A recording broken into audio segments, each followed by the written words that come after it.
Tere päevast, austatud Riigikogu ja tervist kõik, kes te jälgite tänast Riigikogu infotundi siit istungisaali rõdudelt ja ka sinise ekraani vahendusel. Me alustame 25. veebruari infotunniga ja head kolleegid, mul on kõigepealt teile palve, et teeme kohaloleku kontrolli. Kohaloleku kontroll, palun.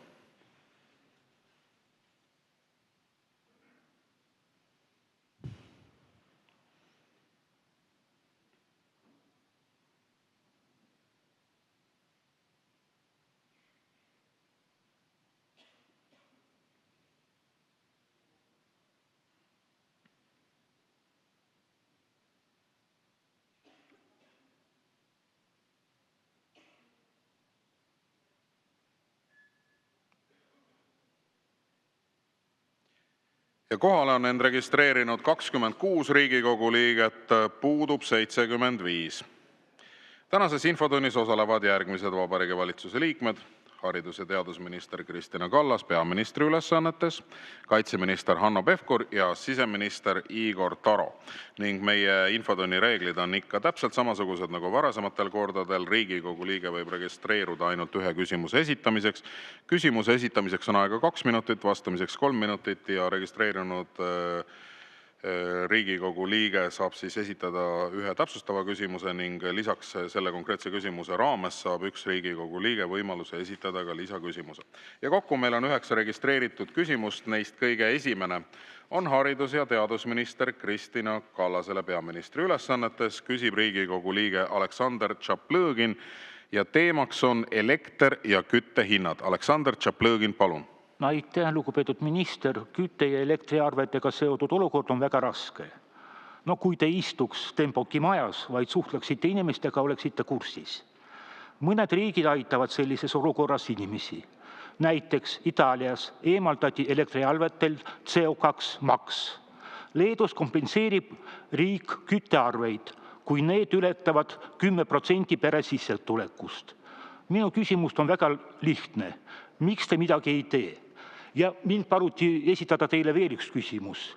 Et te siin hiljuti lubasite aidata peret, millel on raskusi kommunaalarvete maksmisega. Kas te aitasite neid või ei? Aitäh. Aitäh selle küsimuse eest. Ma saan peret aidata siis, kui ma tean, kellest juttu käib. Et niimoodi abstraktselt ma teile vastata ei oska, kellest juttu käib täpselt.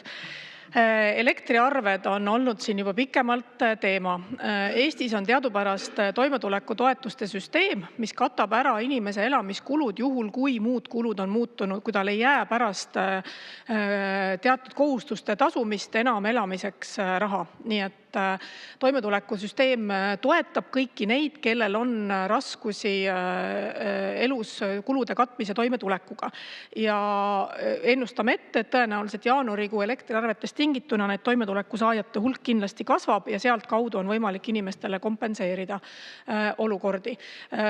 Ennustus on praegu ka see, et veebruari hinnad, elektrihinnad tõenäoliselt langevad. Tegemist on rohkem päikeseliste ilmadega, on läinud ka tuulisemaks, nii et me suudame toota ka koha peal rohkem elektrit, aga jaanuarikuu arvete puhul tõesti on vaja inimesi toetada. Inimesed pöördugu selleks tõesti kohaliku omavalitsuse poole. Reeglina sealt see inimeste toetamine läbi toimetuleku toetuse ja muude toetuste käib. Aitäh.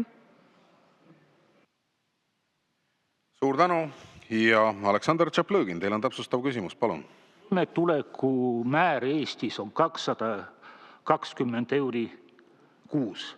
Sellega rahaga inimene hakkama ei saa. See on selge. Aga järgmine küsimus. Ma olen nii vana, et mäletan aega, mille elekter ei olnud meil luksus. See oli tegelikult üsna hiljuti, aastal 2012. Siis viis Andrus Ansip meid börsile. Seejärel hakkas Taavi Rõivas põlevkivienergeetikat hävitama. Pärast seda kiitis Kaja Kallas heaks CO2-kvoodid. Tulemust näeme oma arvetel. Teen ettepaneku minna tagasi. Loobuda CO2-maksust, taastada põlevkivielektrijaamad, lahkuda elektrienergia börsilt, taastada tariifide riiklik reguleerimine. 2 minutiga ma näitasin, miks täna on kõik halvasti ja kuidas teha nii, et oleks hea. Teil on 4 minutit, et tõestada, et ma eksin. Aitäh. Aitäh küsimuse eest. Te tõepoolest eksite. See põhjus, miks meil täna on nii kõrged elektrihinnad, on see, et meil endal ei ole piisavalt elektritootmist Eestis. Miks meil ei ole piisavalt elektritootmist? Kahjuks ei saa seda üles ehitada 1 aastaga, 2 aastaga, isegi mitte 3 aastaga. Selleks on vaja oluliselt pikemat plaani. Ja kui 10 aasta tagasi otsuseid jäid tegemata, siis tänaseks me oleme sellises olukorras, nagu me oleme. Investeeringud on tegemata tegelikult ka põlevkivikateldesse, nii et meil ei ole täna lihtsalt tootmisvõimsusi. Me oleme teinud neid otsuseid nii gaasielektrijaamade, tuuleparkide, päikeseparkide kui salvestuste ehitamiseks. Ka tuumajaamaga liigume edasi. Nii et tänane elektri hind on pikka aega otsustamatuse tulemus. Midagi pole teha. Peame sellega täna kõik kinni maksma ja tõepoolest on vaja valitsusel olla toetav inimeste suhtes, kes ei pea seda koormat täna kandma, vaid peaks olema võimalik inimestel Eestis ikkagi elada ilma, et ta elektrivõrglaseks jääb, elektriarved maksmata. Aitäh! Suur tänu ja lisaküsimuse esitab Peeter Ernits, palun. Hea juhataja, auväärt valitseja. Aasta tagasi oli te kolmekesi ühel pühapäeval, 1,5 tundi pidasite nõu ja tulite välja siis teatega, et Eesti energeetika tulevik on paika pandud. Meretuulepargid ja ligi 3 miljardised investeeringud ja nii edasi. Pärast seda visati üks teie koalitsioonierakonna juht ja koalitsiooni erakond sealt välja, sotsiaaldemokraadid. Minu küsimus on teile, auväärt valitseja, et kas teil on kahju sellest, et see uhke plaan, mille te heaks kiitsite kolmekesi, vastu taevast lendas ja üks hea partner selle tulemusena valitsusest välja visati? Aitäh! Aitäh selle küsimuse eest. Nüüd, ühtegi plaani ei ole prügikasti visatud. Sellest plaanist, mis me toona kokku leppisime 3 partneri vahel, on välja jäetud meretuuleparkide põrandlagi toetusskeemi kehtestamine. Kõik muud tegevused selleks, et meil oleks Eestis energia tootmine väga mitmekesine, et meil oleks varustuskindlus, et me suudaksime hinna alla tuua, et see tootmine energia oleks meil ka loodussõbralik ja taastuvatest energiaallikatest. Kõik need tegevused jätkuvalt toimivad. Ehk siis tuumajaama planeeringutega minnakse edasi, maismaatuule vähempakkumistega minnakse edasi. Ühe me oleme välja kuulutanud juba 2023. aastal, teine pakkumine on ettevalmistamisel. Energiasalvestuste loomine on ülihädavajalik selleks, et oleks see elektrienergia vähegi juhitavam. Ehk siis see juhuelektri maht teatud tundidel ikkagi need tipud ära lõikaks, need kallid hinnad. Selleks on vaja ka meil salvestust, ka sellega me liigume edasi. Nii et sellest plaanist, millest te räägite, mitte midagi pole prügikasti visatud, välja arvatud üks kokkuleppe sellest, mis on väike osa sellest, mis on meretuuleparkide lagipõrand hinnapakkumiste kokkuleppe. See on ainuke asi, mis sealt ei toiminud, sellepärast et kõik arvutused näitasid, et see ei saa olema soodne. Ehk siis meretuul sellises mahus, nagu algselt planeeritud oli, turule ei mahu. Aitäh! Suur tänu ja sellega lõpetame meie tänase esimese küsimuse käsitlemise. Liigume edasi. Tänane teine küsimus on samuti haridus- ja teadusminister Kristina Kallasele peaministri ülesannetes. Küsib Riigikogu liige Tiit Maran ja teemaks on plaanitav metsaseaduse muudatus. Tiit Maran, palun. Aitäh, auväärt eesistuja ja hea minister. Küsimus on siis suunatud teile kui peaministri rollis olevale inimesele.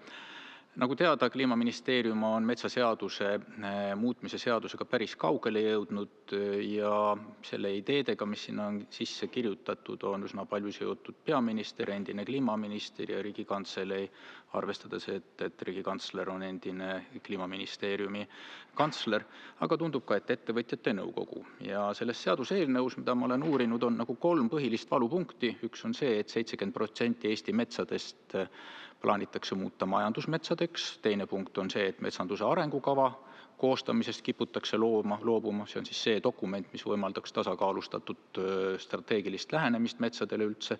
Ja 3. on trahvimäärad juhtudel, kui metsade majandamisel esineb kuritarvitust. Ja mu küsimus on üsna lihtne, puudutab esimest tulipunkti, et 70% metsadest majandusmetsadeks muuta. Miks seda vaja on? Mis on selle eesmärk? Aitäh! Aitäh! seal on teine pool vastu, ehk siis 30% kaitstavat metsamäära. Ja seda on vaja selleks, et seda 30% saaks kaitsta. Ehk siis, et selle mahu fikseerimine, et meil ei oleks neid lõputuid vaidlusi, mis ei võimalda meil ei ühelt poolt loodust kaitsta, aga teiselt poolt majanduses majandada, et need vaidlused tegelikult Eestis lõplikult kokku leppida ja meil on vaja seda kokkulepet. Me peame selle kokkuleppeni jõudma ja selle 30% osa on just see kõige olulisem osa tegelikult sellest metsaseadusest.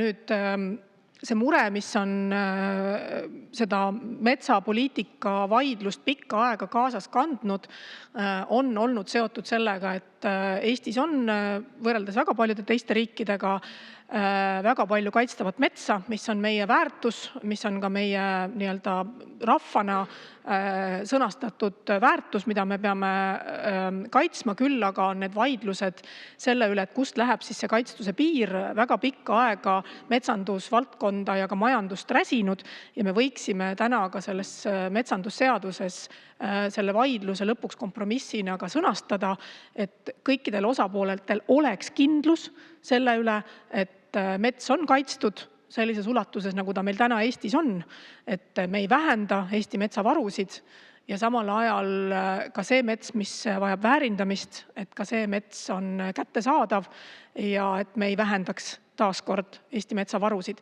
See väga peamine ülesanne kogu selle asja juures on Eesti metsavarude mitte vähendamine. Et me peame selle nimel töötama, sest järgnevatele põlvedele ei saa me edasi anda märkimisväärselt vähenenud metsavarusid. Ja mets on väärindatav, taastatav varu ja samal ajal on tal ka Eesti ühiskonnas või Eesti inimeste jaoks, Eesti identiteedi jaoks, Eesti riigi jaoks väga oluline väärtuseline väärtus ja seetõttu need metsaseaduse muudatused täpselt sellist kompromiss kokkulepet praegu siis ka sõnastavad. Aitäh! Aitäh ja Tiit Maran, teil on täpsustav küsimus, palun. On teist natukene kahju. Esiteks ma korrigeerin natukene, meie metsade puiduhektari tagavara juba praegu väheneb ja see seadus selles suhtes ei muuda midagi. Ja keegi on teid väga tugevalt eksitanud, sest metsaseadus sätestab ainult ühe poole. 70% Eesti metsadest tulundusmetsadeks. 30% ei räägita. 30% tuleb hoopis looduskaitseseadusest. Ja nüüd pange tähele, see on oluline.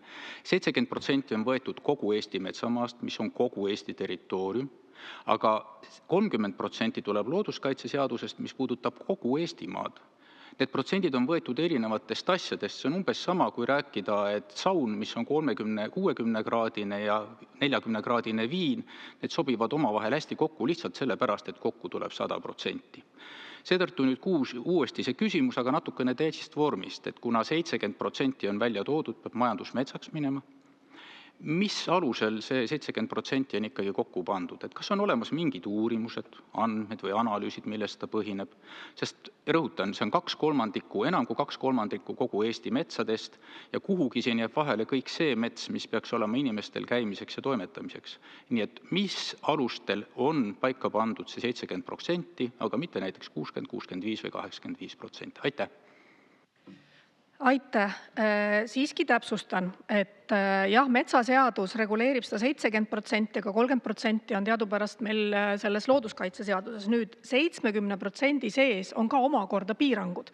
Need 70% ei ole mitte kuidagi piirangutest vabad, need tulenevad väga paljudest teistest piirangutest, sellepärast et 70% suur osa majandusmetsadest on Eesti rohevõrgustiku osa, kus kohalikud omavalitsused on seadnud majandamistingimuste piiranguid, muinsuskaitseseadusest tulenevad piirangud. Nii et see ei ole ainult mets, mis läheb otseselt nii-öelda raiumise alla, vaid erineva metsaliikide, metsatüüpide reeglite seadmine. Nii et sealt on tulnud see põhimõte, et kui looduskaitseseadus reguleerib ära looduse kaitse all oleva metsa osa, siis ülejäänud mets on majandamismets, aga seal omakorda kehtivad väga paljud muud piirangud. Veel kord, selle kokkuleppe eesmärk, selle kompromissi eesmärk on kaitsta Eesti metsavara. ehk siis seda, et Eesti metsavarud ei väheneks, et meil oleksid selged piirid ja kokkulepped olemas, sest see kõige suurem oht ei ole mitte vaidlus selle üle, milline on majandusmets ja milline on loodusmets, vaid kõige suurem oht meil on Eestis see, et meil metsavarud vähenevad. Aitäh! Aitäh ja lisaküsimuse esitab Züleyxa Izmailova, palun. Aitäh, austatud juhataja, hea minister. Ma pole küll teie käsitlusega nõus, et mille kohaselt 30% metsamaa kaitsmiseks on vaja 70% metsi ja elupaiku ära hävitada. Ja teatavasti metsaelustik ei taastu nii, nagu puit seda teeb. Et see, millest teie rääkisite, see on puit, mitte mets. Mets on palju rohkemat kui ainult puit. Aga minu küsimus käib ka selle majandusmetsa mõiste kohta, mis on teatavasti saanud keskseks küsimuseks selles muudetavas metsaseaduses. Ja sellega seonduvalt soovingi teie seisukohta, et kas on teie meelest lubatav ja kas on hea seadusloome, kui seaduses kasutatakse sellest defineerimata mõistet või kui mõiste sisu delegeeritakse rakendusakti valitsusmääruse tasemele. Sest just nii on juhtunud mõistega majandusmets. Palungi teie selgitust eelnõus kavandatu kohta, kas see, kuidas seaduse muudatusega toimitakse praegu, on teie arust lubatav? Aitäh! Aitäh selle küsimuse eest. Nüüd ma absoluutselt ei ole nõus selle teie eeldusväitega, mida te esitasite, et 70% Eesti metsast hävitatakse. Ma tahaks näha seda metsaomanikku, kelle huvides on ära hävitada mets, mis tal on. Vara, mis on tema peamine vara, selle vara hävitamine, et ükski ettevõtja, ükski inimene ei oma vara selleks, et seda vara ära hävitada. Inimene omab seda vara selleks, et seda vara kasvatada. Ja täpselt sama on ka eramaja metsaomanikega, riigina kui metsaomanikuna. Selle eesmärk on selle vara väärtuse kasvatamine. Selle vara väärindamine on tegelikult inimeste eesmärk, et oleks ikka väga rumal ettevõtja, kes läheks ja hävitaks oma vara ära. Põletaks oma maja näiteks maha või tassiks oma ettevõtte varadest tühjaks. Täpselt samamoodi on ka metsaga. Ta läheb ja hävitab selle ära. Ma arvan, et see ei ole tegelikult ju tema eesmärk. Tema eesmärk on selle metsa ja oma vara väärtustamine. Mis puudutab nüüd neid detaile, te küsisite seaduseelnõude ja määruste vahel, jään siin vastuse võlgu kahjuks, et teinekord küsigi kirjalikult, ma oskan teile siis täpsemalt vastata, kuna ma olen siin praegu peaministri ülesanne, sellist detailset küsimust ei olnud, siis ma sinna juriidikasse täna teiega kahjuks laskuda ei saa, sest mul lihtsalt ei ole selle kohta piisavalt infot, et ma oskaksin teile seal vastuseid anda.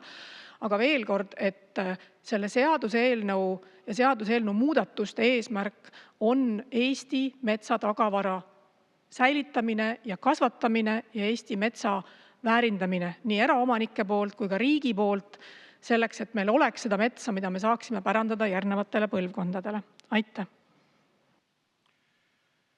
Suur tänu! Sellega lõpetame tänase teise küsimuse käsitlemise. Enne kui me liigume kolmanda küsimuse juurde, on käsi püsti kolleeg Tiit Maranil küsimus istungi läbiviimise protseduuri kohta. Tiit Maran, palun. Mul on taoline küsimus, et kui sellises infotundis selgub, et mõningad jutuosad lähevad täiesti lappama, et kuidas sellises olukorras seda probleemi lahendada. Et ma saan aru, et auväärt minister ei tea kõiki detaile, aga tegelikult seesama metsaseadus üheselt määratleb, et majandusmetsas kehtivad ainult metsaseadused. Seal ei saa kehtuda ei planeeringud ega ükski teine muinsuskaitseseadus ega ükski teine seadus, juhul kui see sõnastus jääb selliseks. Kuidas sellises olukorras käituda? Aitäh! Aitäh! No kõigepealt seda saab lahendada sisuliselt, mitte protseduuriliselt. Et kindlasti protseduuriline küsimus ei ole see, millega oleks sellist olukorda võimalik lahendada. Seda küsimust on võimalik esitada uuesti, kui on vastav teema arutelu all. Juhul, kui me oleme täna kõik küsimused jõudnud ära käsitleda, siis on võimalik veel nobedate näppude voorus esitada täiendav küsimus.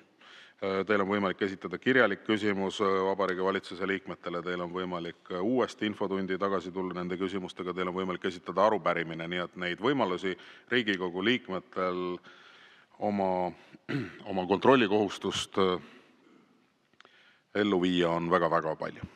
Et see on minu konkreetne vastus, aga liigume edasi. Tõesti, kolmas küsimus on siseminister Igor Tarole, küsib Riigikogu liige Anti Poolamets ja teemaks on elanikkonnakaitse. Anti Poolamets, palun. Aitäh, hea juhataja! Lugupeetud minister! Meil on üks tõsisemaid teemasid, millega teie ja ka riigikaitsekomisjon ja paljud ametkonnad peavad tegelema, on elanikkonnakaitse arendamine. Aga hiljuti tuli välja selline märgiline juhtum, et kuidas me tegelikult ka küllaltki tavalistes oludes ei saa hakkama. Nimelt tavaline olu on see, et talvel siiski meri jäätub, külmad ilmad ei ole lõppenud, hoolimata nendest, kes kuulutavad ülemaailmset inimtekkelist mastaapset soojenemist. Ehk siis avastatakse nagu ootamatult olukorras, kus näiteks siis Prangli saare juhtumil toit hakkab otsa saama saarel, ei ole millegiga kohale viia, sest liinilaev on remondis ja ta ei saa sellest jääst läbi. Siis avastatakse, et kütus on otsas, inimeste liikumine, transport on raskendatud ja kohalikud elanikud ka ütlevad, et vald ega riik ei ole saare rahvale appi tulnud. Kummaline, et selliseks olukorraks valmis ei olda, ütleb Prangli elanik Avo Klemmer, sest pole ju esimene ega tõenäoliselt viimane külm talv. No jah, eks saamegi kuidagi hakkama, aga kõik see toidukaup vedeleb külma käes, ega seal kartulitest midagi järgi ei jää. Ta on ise parasjagu mandril käimas ega tea, millal koju saarele pääseb. Ehk siis juba see saarelisuse teema on ju meil kohustuslik läbi mõelda. See seondub ka helikopterite puudusega, teema, millele te esmaspäeval vastasite, et meil neid ootamatuid olukordi, mida saaks lahendada just helikopteritega, võib-olla ka hõljukite ja muude vajalike sõidukitega võib väga palju ette tulla. Kuidas neid olukordi siis nüüd hakata lahendama ja kas või sellist saart varustada ja kuidas me saame oma helikopteripargi nii normaalseks, et me elementaarseid asju suudame hakata lahendama? Aitäh! Aitäh, austatud Riigikogu liige, selle küsimuse eest.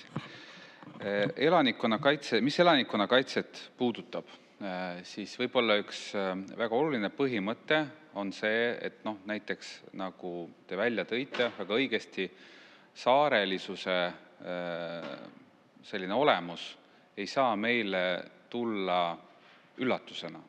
Ja eriti ei saa see tulla üllatusena ka saarte põliselanikele, et on erinevaid ilmastikuolusid, on erinevaid aastaaegu. Nüüd, mis puudutab neid keerulisi olusid, mis sellel aastal seoses sellise karmi talveilmaga kujunesid ja mis siis seda veepealset transporti pärssisid, siis juba eelnevalt pöördus taristuminister minu poole, kui oli näha, et saarte varustamisega võib tekkida probleem, pöördus küsimusega, kas vajaduse korral oleksid PPA siis inimesed valmis kopteriga toetama väikesaari. Ja ta sai kohe vastuse, et jah, see võimalus on olemas, seda on ka varasemalt tehtud, kui tekib hädavajadus. Kopter ei ole loomulikult ju suur kaubaauto, ta ei ole praam, tal on teatud piirangud, kui palju ta üldse kaupa saab peale võtta, et kui hädavajadus on olemas, siis saab seda kopterit kasutada ja on alati saanud ka kasutada. Et ma ei ole nüüd kursis, kas reaalselt siis, kui palju pöörduti selle vajadusega ja kui palju siis kopter lendas, aga põhimõtteliselt see praktika toimib. Et kui ilmastik on nii-öelda kopterilennuks sobiv ja vajadus on, siis kopter lendab välja. Me muide oleme ka kopteri valmisolekut oluliselt tõstnud, valmisoleku astet eelmisest aastast, et kui varem oli niimoodi, et see lendas siis tunni aja jooksul välja, siis eelmise aasta lõpust reageerib kopteri meeskond 15 minutiga. See tähendab, et nad on koha peal kogu aeg valves, seal PPA lennusalgas lennujaamas, nii kui kutse tuleb, siis kohe lennatakse. Et selles mõttes ei saa öelda, et see oleks kuidagi nagu uudiseks, aga elanikkonnakaitse osas ma tahaksin seda kindlasti rõhutada. Elanikkonnakaitse on väga oluline ja eriti oluline on siin nagu silmas pidada, et see ei ole selline toode, mis keegi saadab sulle nagu karbiga valmis. Et elanikkonnakaitses on ikkagi iga ühe vastutus on päris oluline. See iseenda jaoks nagu läbimõtlemine, kus ma elan, millistes tingimustes, millised on riskid ja kas see isiklik vastutus, et neid riske võimalikult siis hajutada. Aitäh! Suur tänu ja Anti Poolamets, teil on täpsustav küsimus, palun. Ja lugupeetud minister, siin tuleb ilmselt üks küsimus veel konkreetselt helikopterite teemal. Ma arvan, et sellest aitab, aga ma arvan, et üks küsimus, millele te siiski suudate vastata ilma eraldi ettevalmistuseta, on see, mis eile juhtus nimelt Tõrviku rongkäigul. Et see jäi meile väga kripeldama ja ma korraks tuletan meelde, et kunagi, kui Indrek Tarand käis siin laamendamas ja ühte suurt meeleavaldust provotseerimas ja oli paras tüli, siis seal isegi siseminister oli maja ees, itsitas pihku ja lootis, et äkki tuleb, ma ei pidanud teid silmas, see oli Katri Raik, et äkki tuleb mingi kakelus, et sotsiaaldemokraadid olid igale poole meeleavaldused läinud provotseerima. Minu meelest äärmiselt ohtlik käitumine, lihtsalt väga ohtlik käitumine, mis võib sisemisi tülisid tekitada riigis. Ja mida me nägime Tõrviku rongkäigul, kus oli tuhanded inimesed ülevas meeleolus vabariigi aastapäeva tähistamas, väga palju lapsi, kes hüüdsid palju õnne Eestile. Ja siis me näeme, et keegi on siis lahkesti lubanud provokaatorid kogu seda suurt hulka inimesi provotseerima. See muide toimub igal aastal, sel aastal oli see eriti agressiivne, et osad inimesed olid päris ärritatud ja mulle tundub, et keegi meelega provotseerib konflikti, et millal saaks mingisuguse tüli välja ajada, millal läheksid nad omavahel kokkupõrkesse.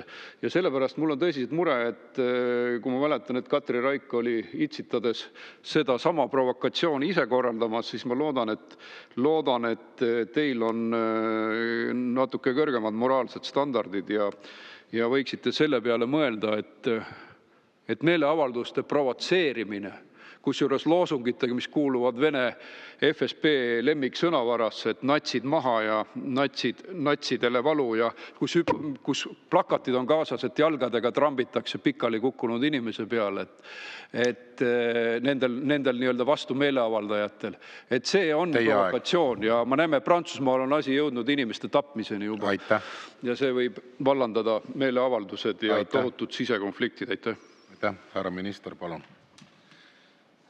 Aitäh teile selle küsimuse eest. Mulle tundub, et see on üks teema, mida siin ka vabariigi president on mõnevõrra käsitlenud oma eilses kõnes, kui ta seda pidas, et osad inimesed kuulasid, osad olid siis kusagil mujal ja see puudutas tõesti sellist arvamuste väljendamise vabadust või võimalust Eestis kõikidele osapooltele.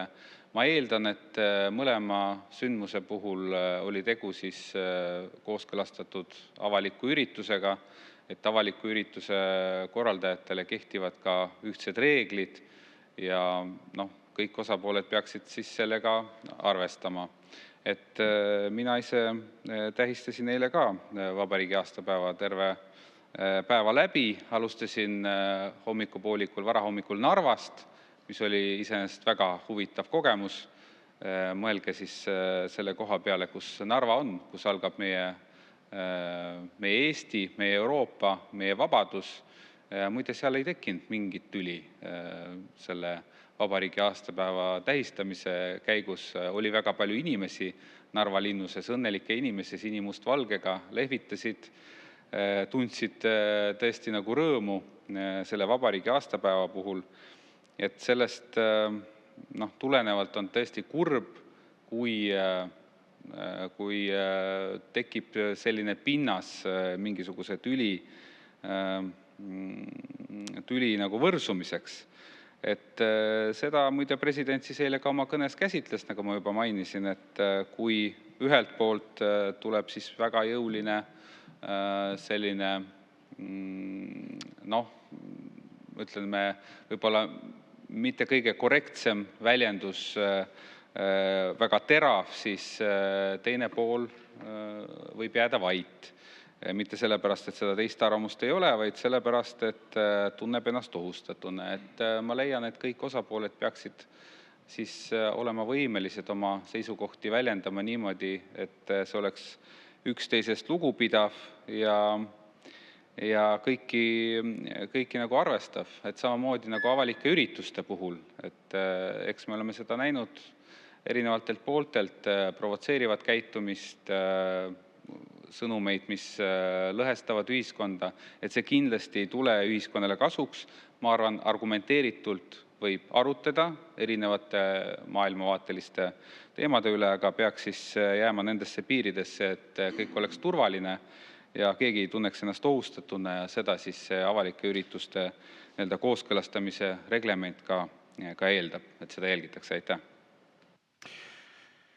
Aitäh! Ja lisaküsimuse esitab Mart Helme, palun. Aitäh, lugupeetud härra Taro. EKRE pool korraldas tõrvikurongkäigu 13. korda. Me oleme alati käitunud korrektselt. Meil on alati ainult Eesti lipud. Meil on alati ainult üks loosung, Eesti eest. Kui selles on midagi ebakorrektset, siis on Eesti Vabariigis asjad täiesti paigast ära. Küll oli aga teise poole käitumine agressiivne, tülinoriv. Me nägime Tartus 2. veebruaril, kui tähistati Tartu rahu aastapäeva, kuidas sama seltskond sõna otseses mõttes rinnaga tuli peale ja tahtis füüsilist konflikti provotseerida. Et ma arvan, et teie alluvuses olevad asutused peaksid siin tegema oma uurimised, oma järeldused ja ka oma tuleviku strateegia välja töötama, et seesugused konfliktid ei tule. EKRE tõrvikurongkäigud ei ole kunagi olnud sellised, mis provotseeriks kedagi kaklema või füüsilist konflikti tekitama. Aga ma tulen tagasi tegelikult selle laiapindse riigikaitse juurde ja konkreetselt kopterite juurde.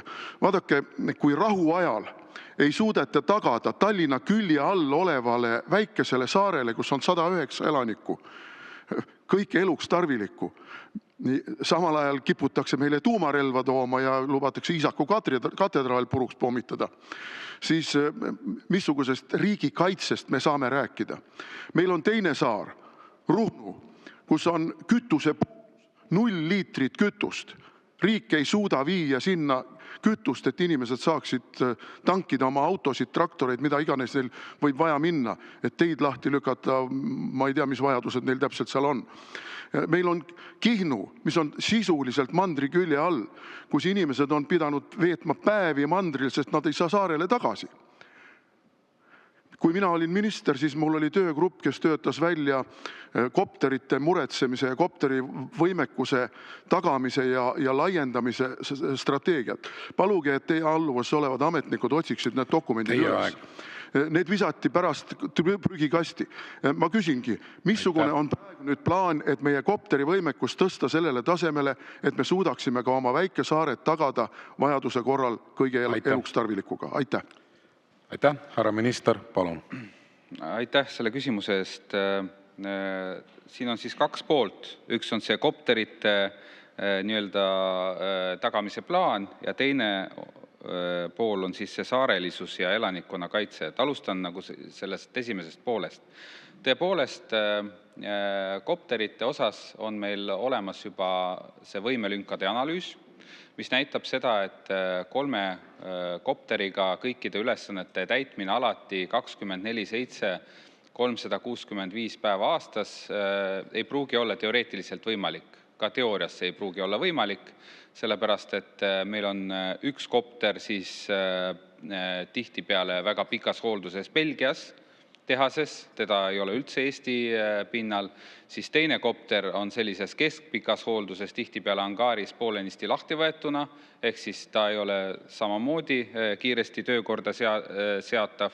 Ja 3. kopter, mis on siis lennus, see on see kopter, mida me saame siis teoreetiliselt siis igapäevaselt kasutada. Nüüd mõnikord juhtub ka niimoodi, et ka sellel kopteril, mis on igapäevases kasutuses, võivad lennutunnid niimoodi otsa saada.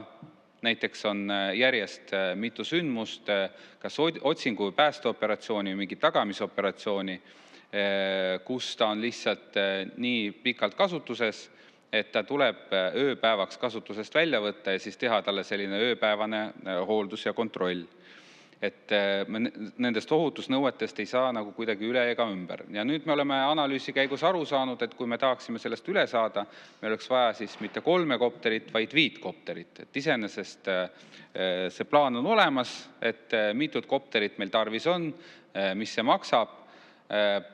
Vaatame, kui ajaperspektiivi soovite, siis arvestades siis tänaste kopterite eluiga ja nende vastupidavust, siis mitte hiljem kui aastal 32 tuleb need kopterid välja vahetada, aga see on jällegi mitte hiljem.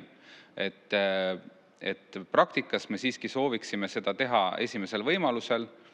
See kulu ei ole väike, see kulu on kusagil suurusjärgus 200 miljonit, et need uued kopterid Eestile hankida. Me teame ka täpselt ajakava, 3-4 aastat läheb alates hanke väljakuulutamisest.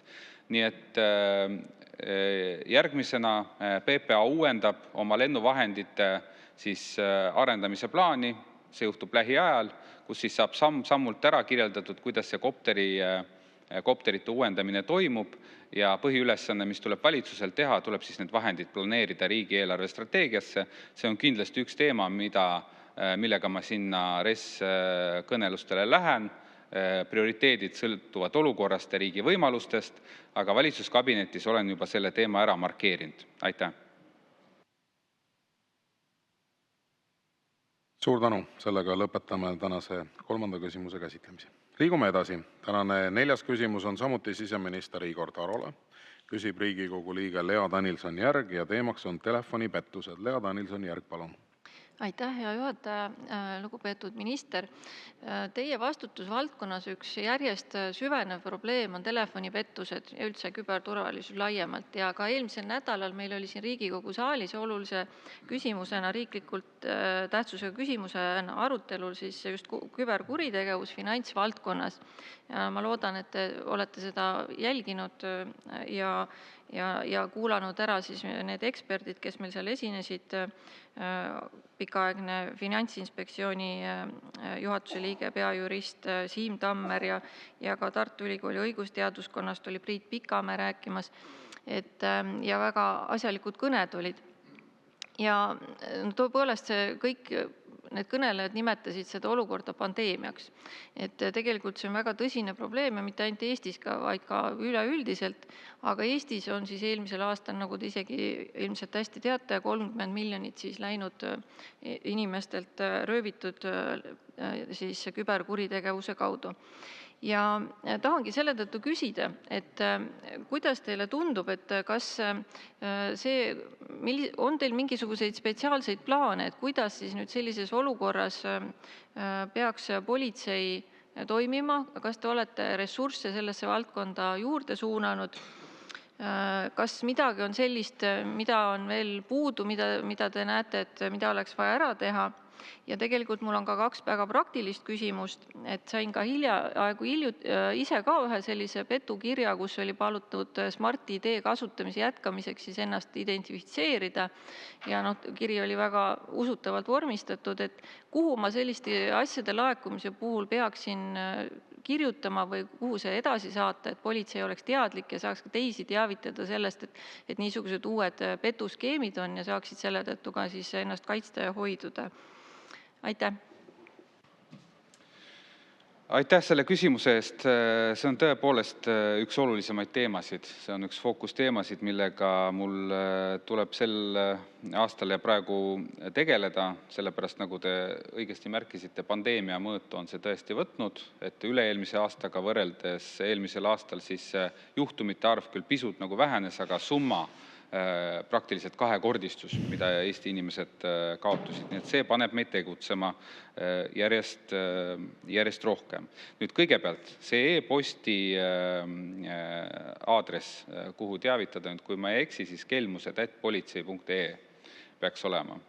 Tasub muidugi järgi kontrollida, aga nüüd kui mu mälu ei peta, siis kõik info, mis te saate kahtlased kõned, screenshotid nendest telefoninumbritest, nendest kirjadest, sõnumitest, mis te näete, et alati tasub sinna edastada, sellepärast, et PPA-s on hulk inimesi, kes sellega tegelevad ja need on keerulised menetlused, sellepärast et on suured võrgustikud, rahvusvahelised võrgustikud ja need pannakse siis kild haaval kokku, et kes siis millega on hakkama saanud, et mis asjad on nagu omavahel ühendatud, et selles mõttes on see teavitus hästi oluline. Nüüd siiamaani on PPA teinud seda tööd ja ta on ikkagi üpris tõhusat tööd teinud, lihtsalt kelmuste hulk on nii palju suurenenud, et ka see kaotuste hulk on suurenenud. Et siiamaani nad tegid seda enda ressursist, ka üle-eelmisel aastal viisid läbi väga eduka rahvusvahelise operatsiooni, olen siin saalis seda korduvalt maininud, mille eest saadi Europoli innovatsiooni auhind. Nüüd juba eelmisel aastal on aru saadud, et nii toimida ei saa, et tuleb teha ka struktuuri muudatused, ehk siis tuleb nii-öelda spetsiaalsed inimesed eraldada, kes ainult selle kelmuste problemaatikaga tegelevad, spetsiaalsed uurijad, spetsiaalsed analüütikud, ennetusspetsialistid, tehnoloogiaspetsialistid. Lisaks on PPA kokku võtnud spetsiaalse kelmuste juhtrühma, kus on siis ka erinevad sektorid, pangaliit, telekomid, siis samune, kes digiidentiteediga meil tegeleb ja kogu selle tegevuse baasilt me jõudsime selle lahenduseni, et aprilli algusest alustab tegevust eraldi üksus. Kui varem oli siis PPA plaan mõnevõrra teistsugune, nad tahtsid ainult oma vahenditest seda teha, siis leidsin võimaluse ministeeriumi poolt nende vahendeid duubeldada, siis suurusjärgus 300 000 eurot saavad nad veel oma eelarvesse ministeeriumilt juurde, et seda struktuuri muudatust teha võimsamalt, tõhusamalt ja eraldi üksus peaks siis tööd alustama ja ma usun, et me näeme ka tulemusi. Aitäh! Aitäh! Ja Lea Danilson-Järg, teil on täpsustav küsimus, palun. Ja aitäh, et rõõm kuulda, et sinna valdkonda on ressursse plaanis juurde suunata, aga üks praktiline küsimus veel, võib-olla oskate vastata, et üks probleem, mis inimestel tekib, on see, et petturid võtavad nende nimele laenu, kasutades siis ära nende ligipääsu, eks ole, siis kas siis Smart-ID või mobiil-ID kaudu.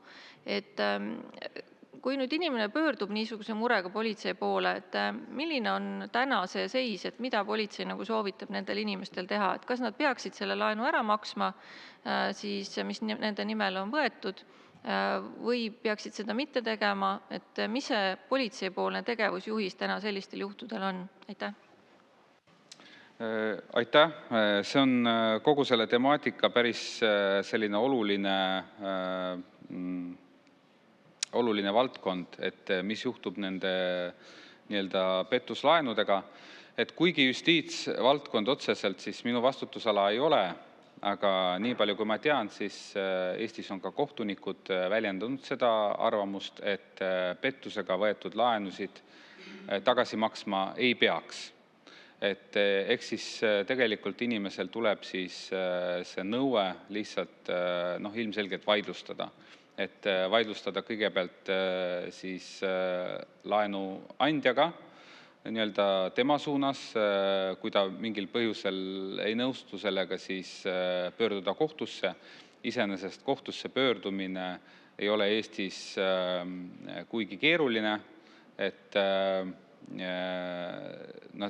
lõivud ei ole suured, jutt on siis mõnekümnest eurost, kui on tõesti suur kohustus koitmas, siis ilmselgelt on seda mõistlik teha ja siis see nõue kohtus vaidlustada, et kuna põhimõtteliselt on sealt kohtunikkonnast ka see hinnang tulnud juba selliselt eelhinnang, et ei peaks pettusega laene tagasi maksma, siis on see võimalus olemas.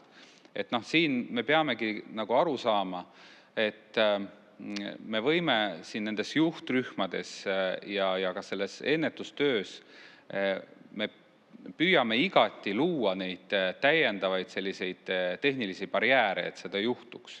Et läbi telekomide näiteks, et blokeerida neid kõnesid ära, et sellega tegeletakse, siis kuidas takistada seda digiidentiteedi kopeerimist, sellega tegeletakse. Praegu on arutelu käigus ka nii-öelda teatud pangaoperatsioonid on näiteks ülekannete puhul, kui on pettuse kahtlused, siis teha selline nagu rahunemispaus. Seda saab kindlasti ka nende kiirlaenude või tarbelaenude ettevõtetega samamoodi rakendada. Et kindlasti kellelegi võib see ka tuska valmistada, et ta tahaks oma tavapärast toimingut teha ja siis võib juhtuda, et talle öeldakse, vaat nüüd päris kiiresti ei saa, et pead nagu natuke ootama. Aga nüüd põhiline asi, mida me peame nagu silmas pidama, on see, et kõige nõrgem lüli, mida kelmid ründavad. See ei ole tehnoloogia, vaid see on inimene. Ehk siis põhifookus tuleb meil suunata sellele, et oleks see teadlikkus ja läbi selle teadlikkuse me suudame nagu neid juhtumeid võimalikult ennetada, sellepärast, et ükskõik kui palju me tehnoloogilisi tõkkeid ei pane, inimene on see, kes lõpuks ära pätetakse ja kes lõpuks selle otsuse nii-öelda langetab ja kelmile selle võimaluse annab. Aitäh! Suur tänu ja lisaküsimuse esitab Varro Vooglaid, palun. Kindel, jah? No olgu. Ma siin, jah. Ja Varro Vooglaid, palun. Hästi. Küsin siis lisaks eelnevale seda, et kas nende telefonipettuste mahu väiksemaks muutmiseks või ka suures osas nende välistamiseks ei võiks rakendada teatavaid konkreetseid abinõusid, mille peale ma ise olen mõelnud siin ka eelmisel nädalal, kui see arutelu siin saalis toimus. Ja selle tõttu ma küsingi, kas te olete mõelnud näiteks selliste meetmete peale, et inimestel võiks anda võimaluse blokeerida neile telefonikõnede tegemine välismaalt ja kõnekaartidelt. Kui näiteks on vanemad inimesed, kes teavad, et tal ei ela ühtegi sõpra ega tuttavat ega last ega kedagi mujal välismaal ja tema tutvusringkonnas ei ole kedagi, kes kasutaks kõnekaarte, siis ta saaks telefonioperaatorile teha taotluse, et palun minu numbrile blokeerida kõik kõned, mis tulevad, kas välismaalt või siis kõnekaartide pealt. Ja ma arvan, et sellega juba saaks üsna suure diapasooni välja lõigata, et näed, sellele inimesele enam ligipääsu ei ole nendel peamistel kanalitel, kus kohast need rünnakud siis tulevad. Teine asi, mida ma olen mõelnud, et kas ei võiks anda inimestele võimalus määrata veebipangas, ja seda võiks ka tegelikult seadusega kohustada pankasid tegema, sellist asja, et minu maksed teostatakse ainult 24-tunnise viivitusega. Et ei saa niimoodi, et keegi logib sinna veebipanka sisse ja siis ütleb, et ma muudan seadetes kiiresti ära, et nüüd saab teha kiiresti maksed, vaid tõesti 24 tundi ja kui seda tahta muuta, siis näiteks peab, ma ei tea, füüsiliselt minema pangakontorisse või kusagile mujale, et seda seadistust siis ümber teha. Et see võtaks ka ära selle võimaluse, et kiiresti need maksed lähevad, eks. Ja kolmas meede, mida võiks minu meelest kaaluda, on see, et keelata laenulepingute sõlmimine ilma füüsiliselt või vähemalt biomeetriliselt isikut tuvastamata. Ehk kui siis on näiteks kellegi ID-kaardi koodidele ligi pääsetud ja nende abil laenulepingud sõlmitud, siis riik ütleb, et aga sellised lepingud ei ole tegelikult jõustatavad. Et see on siis selle laenuandja enda risk, kui ta sellisel viisil neid lepingud sõlmib. Aitäh! Aitäh! Kõik teemad, mis välja tõite, on väga olulised ja tegelikkuses on ka selles kelmuste vastases juhtrühmas ka arutelu all, kuna siin kõik need teemad seonduvad siis nende osapooltega, kes seal osalevad. Nüüd kõnede piiramisest selline operaatorite poolne kõnede piiramine siis puudutab selliseid nagu massiivseid kõnede voogusid, kui nad analüüsis näevad, et kuskilt hakkab tulema nii-öelda väga suurtel hulgal nagu spämm-kõnesid, neil on võimalik siis tehnoloogiliselt seal pidur peale panna, aga tegelikkuses mul on nagu nõuanne, et see on võimalik ka igal inimesel minu teada ka oma telefonis sättida, et telefonis on võimalik siis nii-öelda teha nii must nimekiri numbritest, kus sa ei soovi kõnesid saada, blokeerida. Kui ka peaks olema funktsioon, et on ka valge nimekiri, ehk siis vastupidi, sulle tulevad ainult need kõned läbi, sa saad kas või teavituse või telefoni helina niimoodi sättida, et sul on numbrid grupeeritud sellest kontaktide listist. Kui me räägime nagu eakatest inimestest, kelle nagu see suhtlusvõrgustik ei ole nii suur, et neil oleks nagu 100 numbrid, kus neilt kogu aeg tuleb, siis peaks olema juba praegu kindlasti vähemalt osade telefonide puhul võimalik ka seda niimoodi sättida, et sa määrad kõnegrupid. Minu arust see võimalus oli juba enne nutitelefonide tulekut, et sa grupeerid need kontaktid ära ja lubad lihtsalt teatud kontaktidelt neid teavitusi. Nüüd, mis puudutab siis makseid 24 tunni viivitusega, tõepoolest, praegu see ikkagi on sellise seadusandliku muudatuse taga.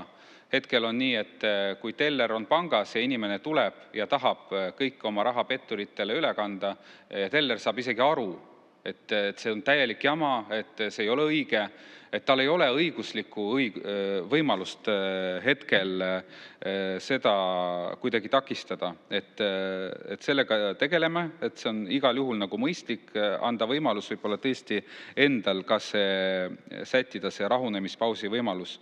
Nüüd, mis puudutab siis laenulepingute keelamist ilma biomeetriata, tundub ka nagu mõistlik lahendus, et ma küll kunagi ei ole ise üritanud sellist laenu võtta, kus ma kellegagi ei suhtle, vaid ikkagi on olnud nagu mingisugune kas või veebikohtumine, eks ole, panga töötajaga, et selles samas panga keskkonnas.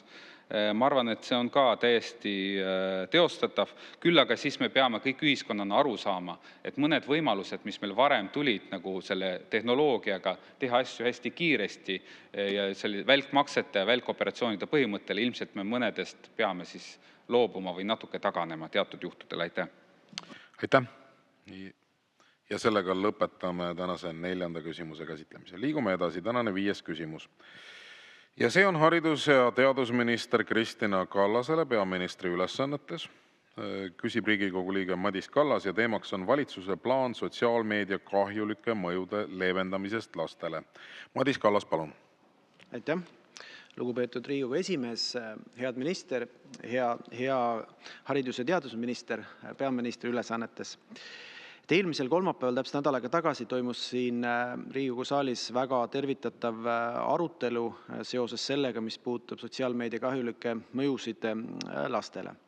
Ja 66 häälega see otsus võeti vastu ja piirid läksid loomulikult sellise häälte hulga puhul üle opositsiooni ja koalitsiooni piiride. Samas oli see ainult esimene samm ja kindlasti see otsuse vastuvõtmine iseenesest veel mingeid rakendusi kaasa ei too, et nüüd me ootamegi siis pidevat dialoogi jätkumist siis valitsusega, et mida ja kuidas selles osas edasi kavatsetakse teha. Samal ajal tuleb pidevalt erinevaid sõnumeid erinevatest riikidest. Korduvalt on räägitud siin Austraalia mudelist, mis on olnud siis päris jõuline keeldude osas. Lisaks Prantsusmaa, Hispaania, Taani. Hiljuti oli uudis Leedu siis parlamendist, kus sarnased arutelud on avatud. Ja mul oli hea meel, et ka eile toimunud presidendi vastuvõtu etenduse lavastaja Priit Võigemast ütles ühes ERR-i vestlussaates, et ta keskendub etenduses väga suures osas just ühiskonna ärevuse ja mõnes mõttes ka nutisõltuvusele ja see tuli sealt etendusest ka välja, mida ta tahtiski esile tuua. Ja eelnevalt ajendatuna ma küsiksin, et kas valitsus on juba arutanud konkreetsete ja väga selgete sammude väljatöötamist, et mis aitaksid siis leevendada neid süvenevaid probleeme, nii nagu eelmisel nädalal siis Riigikogu ka konkreetse otsusena seda väljendas, sest kuigi sellest otsusest on möödas 7 päeva, siis tegelikult me oleme siin arupärimiste, infotunni küsimuste ja ka mitmete teiste formaatidega seda teemat arutanud juba mitmeid ja mitmeid kuid, et kas on juba mingid konkreetsed sammud Vabariigi Valitsusel selles osas astutud või seatud? Aitäh! Suur tänu taaskord selle teema tõstatamise üle ja ilmselgelt haridusministrina olen ma selle teemaga pidanud siin viimased 2 aastat päris palju tegelema. Nüüd ma võtaks selle korra lahti, sellepärast et kui me räägime nutisõltuvusest, siis jah, teatud vanuses noored ja lapsed on eriti tundlikud selle sisu osas ja nende algoritmide ja selle haavatava sisu osas, mis sealt tuleb ja mille suhtes nad kaitstud ei ole. Aga täpselt samaväärselt on sellest nutisõltuvusest ka täiskasvanud inimesed. Ja lõpuks on ikkagi täiskasvanud inimene see, kes teatud hoiakute ja väärtuste ja käitumisega ka noortele eeskuju annab. Nii et kui me räägime sellest sotsiaalmeedia kahjulikust mõjust inimeste ärevusele, sellistele aina süvenevale vaimse tervise probleemidele tulenevad sellest, et inimeste ärevushäired on kasvanud, inimeste paanikahood on sagedamad, inimestel on tekkinud mured tavalise igapäevase sotsiaalse suhtluse osas, kuna selle enesehinnangu küsimused ja üldse see infomaailm, milles inimene elab, on tihti meile kohati isegi teadmata. Me tihti ei teagi, mis on see inforuum, milles meie keegi lähedane või sõber või keegi tuttav üldse eksisteerib, et kust tema infot saab, kuidas ta nagu tunnetab ennast. Nii et minu jaoks on see natuke laiem teema kui ainult lapsed, kuigi lapsed ja noored on haavatavamad. Aga ta on laiem teema selle tõttu, et tegelikult need rahvusvahelised suured korporatsioonid, nende vastutusele võtmine selle sisu ja ärimudelite osas on minu arust see asi, mida peab Euroopa Liidu tasandil väga jõuliselt tegema. Et me võime ju lastele ära keelata, aga Austraalia näide on tegelikult tänaseks juba näidanud, et see keeld nii massiliselt ei tööta, on kõikvõimalikud viisid sellest keelust mööda kõndida ja lapsed jäävad ikkagi kaitseta. Ikkagi nad on selles keskkonnas sees, ikkagi nad jäävad kaitseta. Nii et see Euroopa digiteenuste seadus, mis ju olemas Euroopa Liidus on, aga mille jõustamine on jäänud praegu minu arust liiga vaevaliseks Euroopa tasandil, kuigi Euroopa Liit teatud sammudega on hakanud seda jõustama, näiteks selle sama ROK-i suhtes, eks ole, mis alasti pilte tehisaru toel on hakanud levitama, seal on ikkagi Euroopa Liit seda jõustama hakanud, aga just nimelt nende suurte rahvusvaheliste korporatsioonide ärimudelite suhtes reeglite kehtestamine on, ma arvan, ülioluline samm ja selles suunas Eesti riik koos Euroopa Liiduga peab nagu jõuliselt samme astuma, sest ilma selleta, ma väidan, me tegelikult seda nutisõltuvust ja ka seda vaimse tervise probleeme ära ei lahenda. Et keelud ei lahenda. Keelud või mitte keelud, aga ütleme nii, et kasutamise reeglid on olulised. Ja 2025. aastal me muutsime ära ka koolide määruse, kus me kehtestasime koolidele tegelikult kohustuse sätestada koolis nutitelefonide kasutamise reeglid. Ja on olemas ka juhend koolidele, mismoodi neid nutitelefonide kasutamise reegleid kehtestada, soovitusega vähendada võimalikult laste nutitelefonide kasutamist vähemalt koolis oldud aja jooksul. Aitäh! Aitäh! Ja Madis Kallas, teil on täpsustav küsimus, palun. Aitäh, hea istungi juhataja, hea minister, et ma võib-olla siis kasutaks veel võimalust, et see jutt, mis te kindlasti rääksite, kirjutan alla ja olen nõus, et see probleem on palju laiem kui laste ja noorte vaimne tervis ja sealt tulenevad negatiivsed mõjud. Aga me oleme keskendunud just hetkel lastele. Aga mul ikka küsimus, et kas valitsus on siis ka arutanud, ma tean, et on erinevad AI, siis tehisaru koosolekud kõige kõrgemal tasemel, on erinevaid siis majandustöörühmi, majanduskomisjone Vabariigi Valitsus juures, kes arutavad. Et mind just huvitas, et kas sellel teemal on ka Vabariigi Valitsus mingi üleseid, mitte ainult ministeeriumite siseseid koosolekuid, arutelusid teinud, või ta on jäänud ikkagi praegu pigem siis, ma ei tea, Sotsiaalministeeriumi, Haridus-Teadusministeeriumi siis pärusmaale ja sinna, et meid just huvitaks see, et kas Vabariigi Valitsus tervikuna on seda teemat kuidagi kõrgemale tõstnud, nii nagu eelpool nimetatud riigid on teinud seda tegelikult kõige kõrgemal tasemel. Näiteks Prantsusmaal on selle teema eeskõneleja olnud Prantsusmaa president, härra Macron, siis Austraalias oli selle teema eeskõneleja peaminister, et just see oli minu küsimus, aga lühidalt lõppu ka veel see, et te mainisite ka valdkonna ministrina, et seda koolides võimalike siis nutiseadmete piirangute sisseseadmist, et kas see võiks olla ka üks ikkagi konkreetne lahendus, et ikkagi ministeeriumi tasandilt tuleks see otsus ja nii-öelda see keeld, et vähemalt see kooliaeg oleks see aeg, kus lastel ei ole õppetöö väliselt vaja nutiseadmeid kasutada ja meie lapstevanematena ja täiskasvanutena teame, et vähemalt see 5–9 tundi päevast on see aeg, kus laps ei käi siis nutiseadmes. Aitäh! Aitäh selle küsimuse eest. Ei ole plaanis ministeeriumi tasandilt keeldu kehtestada ja väga olulisel põhjusel, sellel põhjusel, et ülevalt poolt alla kehtestatud keelud reeglina tekitavad alt üles vastutöötamise jõu ja nad ei toimi. Nad toimivad ainult piiratud ulatuses. ei ole isiklikult keeldude usku, ülevalt alla tulevate keeldude usku, küll olen aga seda usku, et kooli tasandil kokkulepete sõlmimine toimib kõige efektiivsemalt. Üle 80% Eesti koolidest on sõlminud kooli tasandil kokkulepped, kokkuleppesse on kaasatud ka lapsevanemad, kooli hoolekogu, kooli vanematekogu, kus on konkreetselt kokku lepitud nutitelefonide kasutamise reeglid, reeglina on neid piiratud, nende kasutamist, ja need reeglid toimivad, kui nad on kogukonna tasandil kokku lepitud. Ülevalt alla saadetud keeld tekitab altpoolt üles vastutöötamise ja see tähendab seda, et tavalisel kooli tasandil ta reeglina tööle sel juhul ei hakka. Jah, need 20% koole, kes tänaseks veel reegleid kehtestanud ei ole, need vajavad ministeeriumi poolt nõustamist ja abi. Me sellega töötame ja me soovime tõesti seda, et igal koolil oleks reeglistik paigas ja soovitavad selline reeglistik, et koolipäeva jooksul lapsel välja arvatud olukorras, kus õpetaja kasutab seda nutiseadet õppetööks, muul ajal laps seda nutiseadet ei kasuta.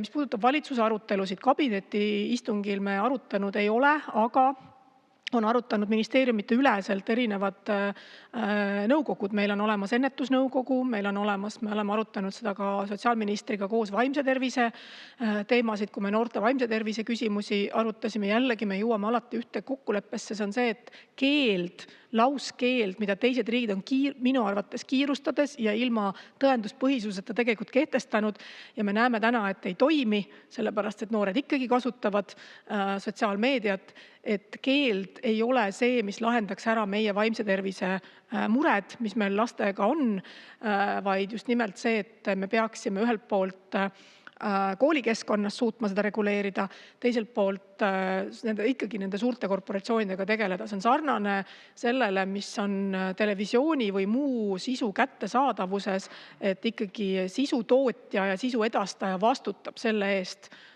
milline see sisu on, mida ta edastab, ja tal on reaalne kohustus vastutada selle sisu eest. Täna nad ei vastuta. Aitäh ja lisaküsimuse esitab Tanel Kiik, palun. Ja lugupeetud Riigikogu esimees, austatud minister. Minu tegelikult küsimus ja mure on ka natuke laiem, et te laiendasite juba esimeses vastuses kogu see sotsiaalmeedia ja võib-olla nutisõltuvuse temaatika, mitte ainult lastele, vaid ka täiskasvanutele, mis iseenesest on kahtlemata tõene. Aga ütlesite ka õigesti, et suurima rõhu peaksime panema haavatavate sihtrühmade ehk üldjuhul siiski laste, alaealiste kaitsele, kelle puhul võib-olla see võimekus alati neid otsuseid ise teha või ennast reguleerida, enda ajakasutust reguleerida ja hinnata, mis on neile sobiv, mis neile sobilik sisu ongi mõnevõrra nõrgem, lihtsalt tulenevalt vanusest ja elukogemusest. Aga minu küsimuse mure on see, et nagu Kiusamisvaba Eesti just hiljuti pöördus, Kiusamisvaba kool pöördus hiljuti Riigikogu poole, et tegelikult me näeme selliseid ilminguid laiemalt ka poliitikute hulgas, poliitilises sotsiaalmeedias ja kõnepruugis, et tegelikult sotsiaalmeedia väga tugevasti võimendab seda, mida ütlevad poliitikud, võimendab seda, mida ütlevad nii-öelda siis on nad suunamudijad või on nad, mis see sõna on, striimerid või midagi muud taolist, et tegelikult see ütleme teravik kiusamise puhul kahtlemata peab olema laiem, aga sotsiaalmeedia võimendavat rolli ei saa siin kuidagimoodi pisendada. Nii et mu küsimuse mõte on, et kui palju te näete, et tegelikult valitsusel on võimalik koostöös samade sotsiaalmeedia hiidudega just nimelt suunata ja oma tähelepanu ja ressurssi sellele, et vähendada sellist küberkiusamist, vähendada sellist lõhestavat mingeid ühiskonnagruppe või konkreetseid isikuid alandavate sõnumite levikut sotsiaalmeedias, et on ta siis erinevate sotsiaalmeedia platvormide koostöös, on Euroopa Liidu tasandil järelevalve raames, et kahtlemata kõike, ma ei tea, AI loodud ja muu taoline pole võimalik kontrollida, aga see, mis tegelikult sotsiaalmeedias toimub, kui palju seal on täna tegelikult nii üksikisiku tasandil kui ka gruppide kaupa sildistamist, alandamist, pisendamist, kiusamist, et see tegelikult on väga muret tekitav. Aitäh. Aitäh. No alustame täiskasvanutest endist ja täiskasvanute loodud sisust, eks ole, mida sotsiaalmeedia võimendab ja millele te viitasite. Teatud ühiskonnagruppide neilt moraalse kaitse või üldse õiguskaitse mahavõtmine ühiskonnas, et neid ongi võimalik hävitada, nende eksistents üldse küsimärgi alla seada, et see on asi, mille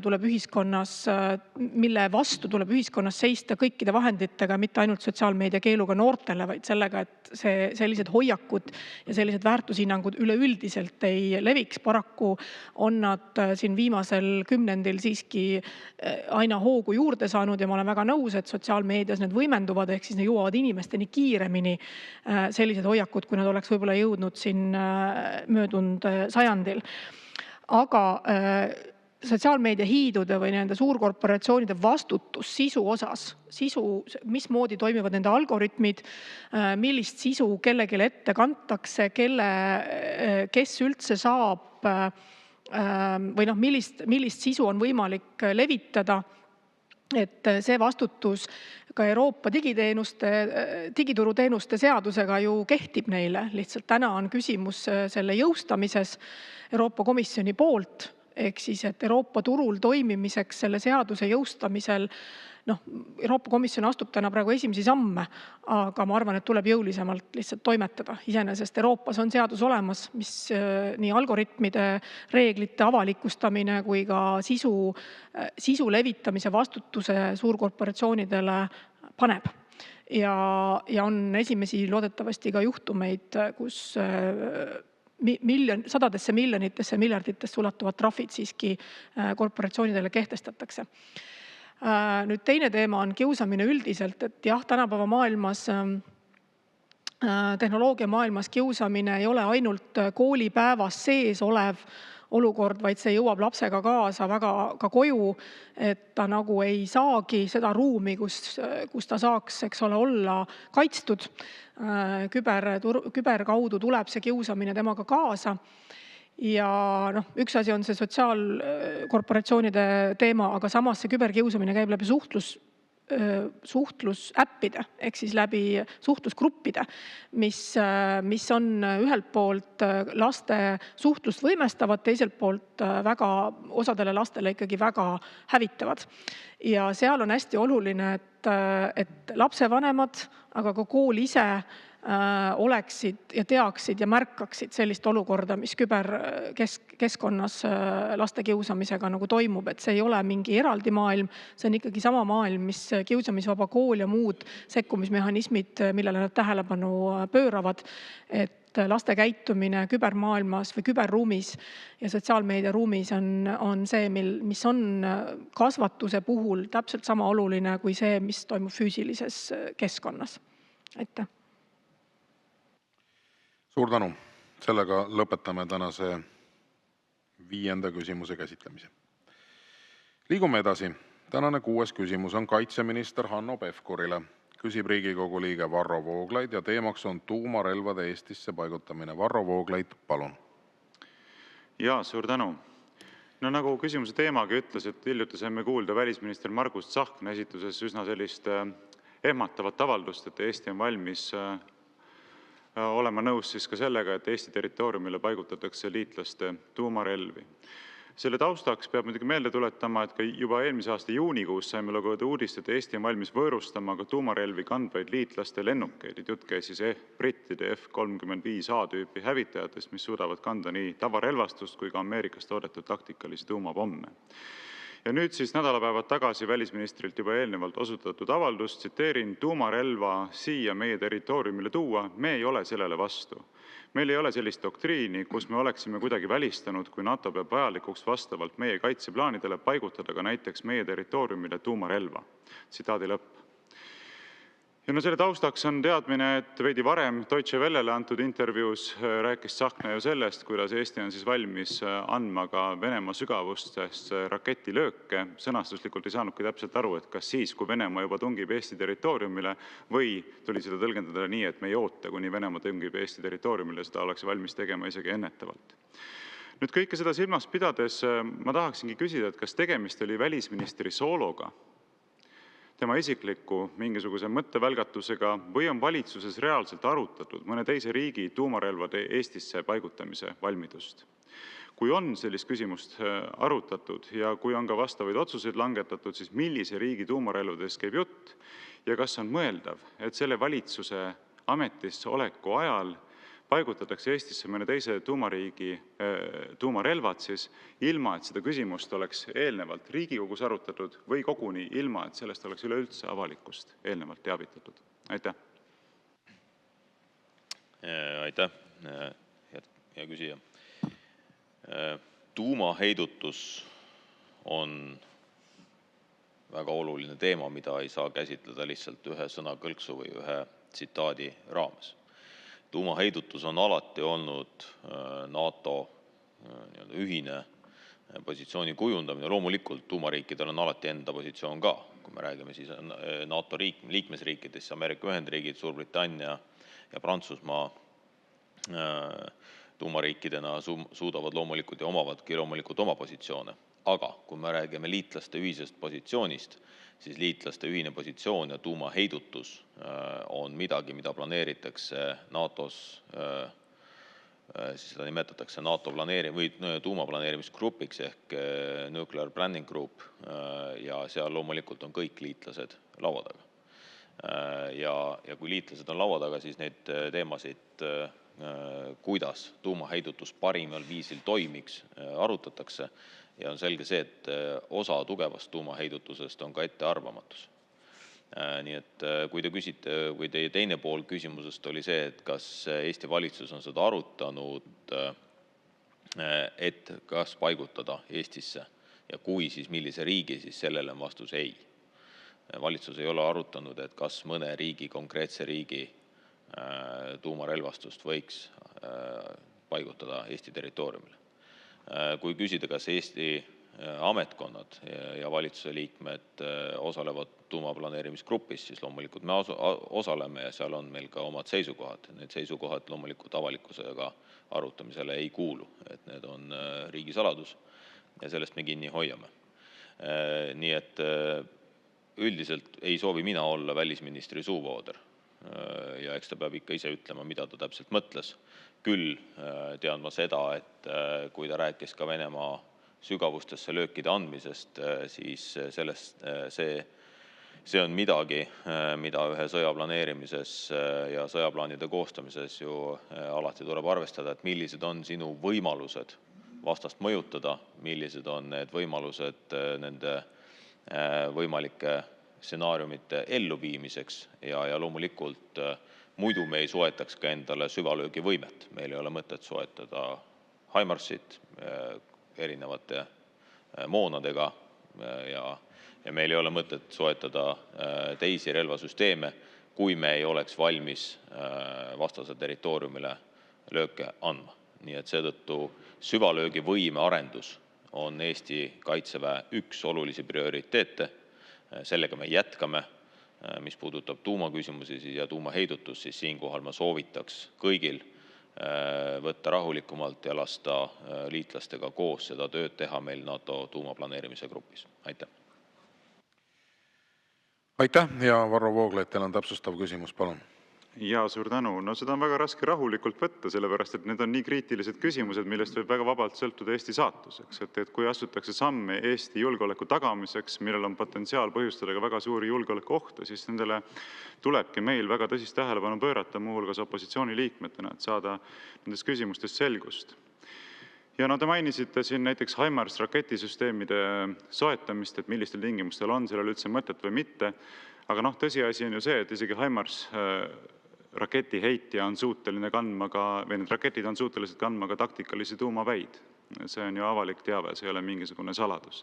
Ja kui nüüd kombineerida seda, et me ühelt poolt soetame sellised väga võimekaid ameeriklaste raketiheitjaid, teiselt poolt avaldame valmidust paigutada meie territooriumile ka tuumarelvi, siis kombinatsioonis see tekitab põhjendatud küsimus, et milline võib olla sellele ka venelaste reaktsioon.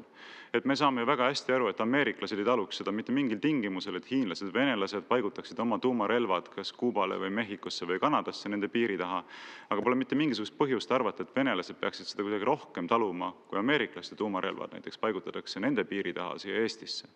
Ja kui nüüd vaadata Venemaa tuumadoktriini, millega te olete kaitseministrina kindlasti kursis, siis seal on ju kirjeldatud neid olukordi, mida käsitletakse sellise strateegilise julgeolekuohuna, mille kõrvaldamiseks ollakse siis valmis kasutama ka omapoolset tuumaarsenali. Jutt käib maailma suurimast tuumariigist. Ja sealt võib lugeda, vaba tõlge praegusel hetkel, peamised sõjalised, üks punkt, see on siis punkt, ma ei mäleta, kas see oli punkt 15e vist, kus on kirjutatud, et peamised sõjalised riskid, mis sõltuvalt sõjalis-poliitilise ja strateegilise olukorra muutustest võivad kujuneda sõjalisteks ohtudeks Venemaa Föderatsioonile, sulgudes agressiooniohud, ning mille neutraliseerimine on kavandatud tuumaheidutuse rakendamise kaudu, on järgmised. Ja siis punkt E, tuumarelvade ja nende kandevahendite paigutamine mitte tuumariikide territooriumidele. Ja nüüd siit küsimus, et kas te olete tegelikult strateegiliselt ka läbi mõelnud, millist julgeoleku ohtu võiks sellise sammu astumine, mida Tsahkna kirjeldab, Eesti Vabariigi julgeolekule endast kujutada? Aitäh! Aitäh! Muidugi ma väga loodan, et me ei pea tegelema siin Venemaa doktriinidega ja et sellega tegeleb Venemaa selles mõttes kogu aeg ise, et nii Kremli ruupor Peskov kui välisminister Lavrov on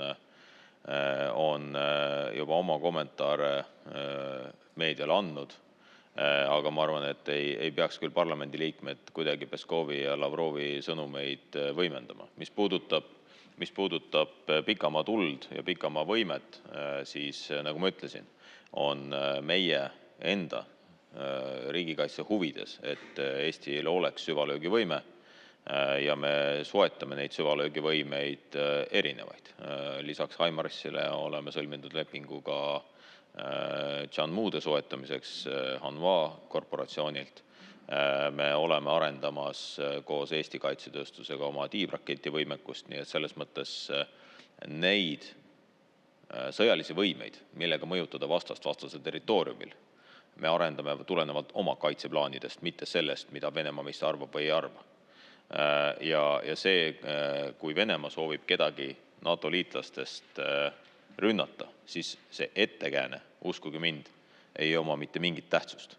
Ettekäände nad leiavad alati. Leidsid ettekäände selleks, et rünnata Ukrainat, leidsid ettekäände selleks, et rünnata Gruusiat või Georgiat, leidsid ettekäände selleks, et rünnata Tšetšeeniat.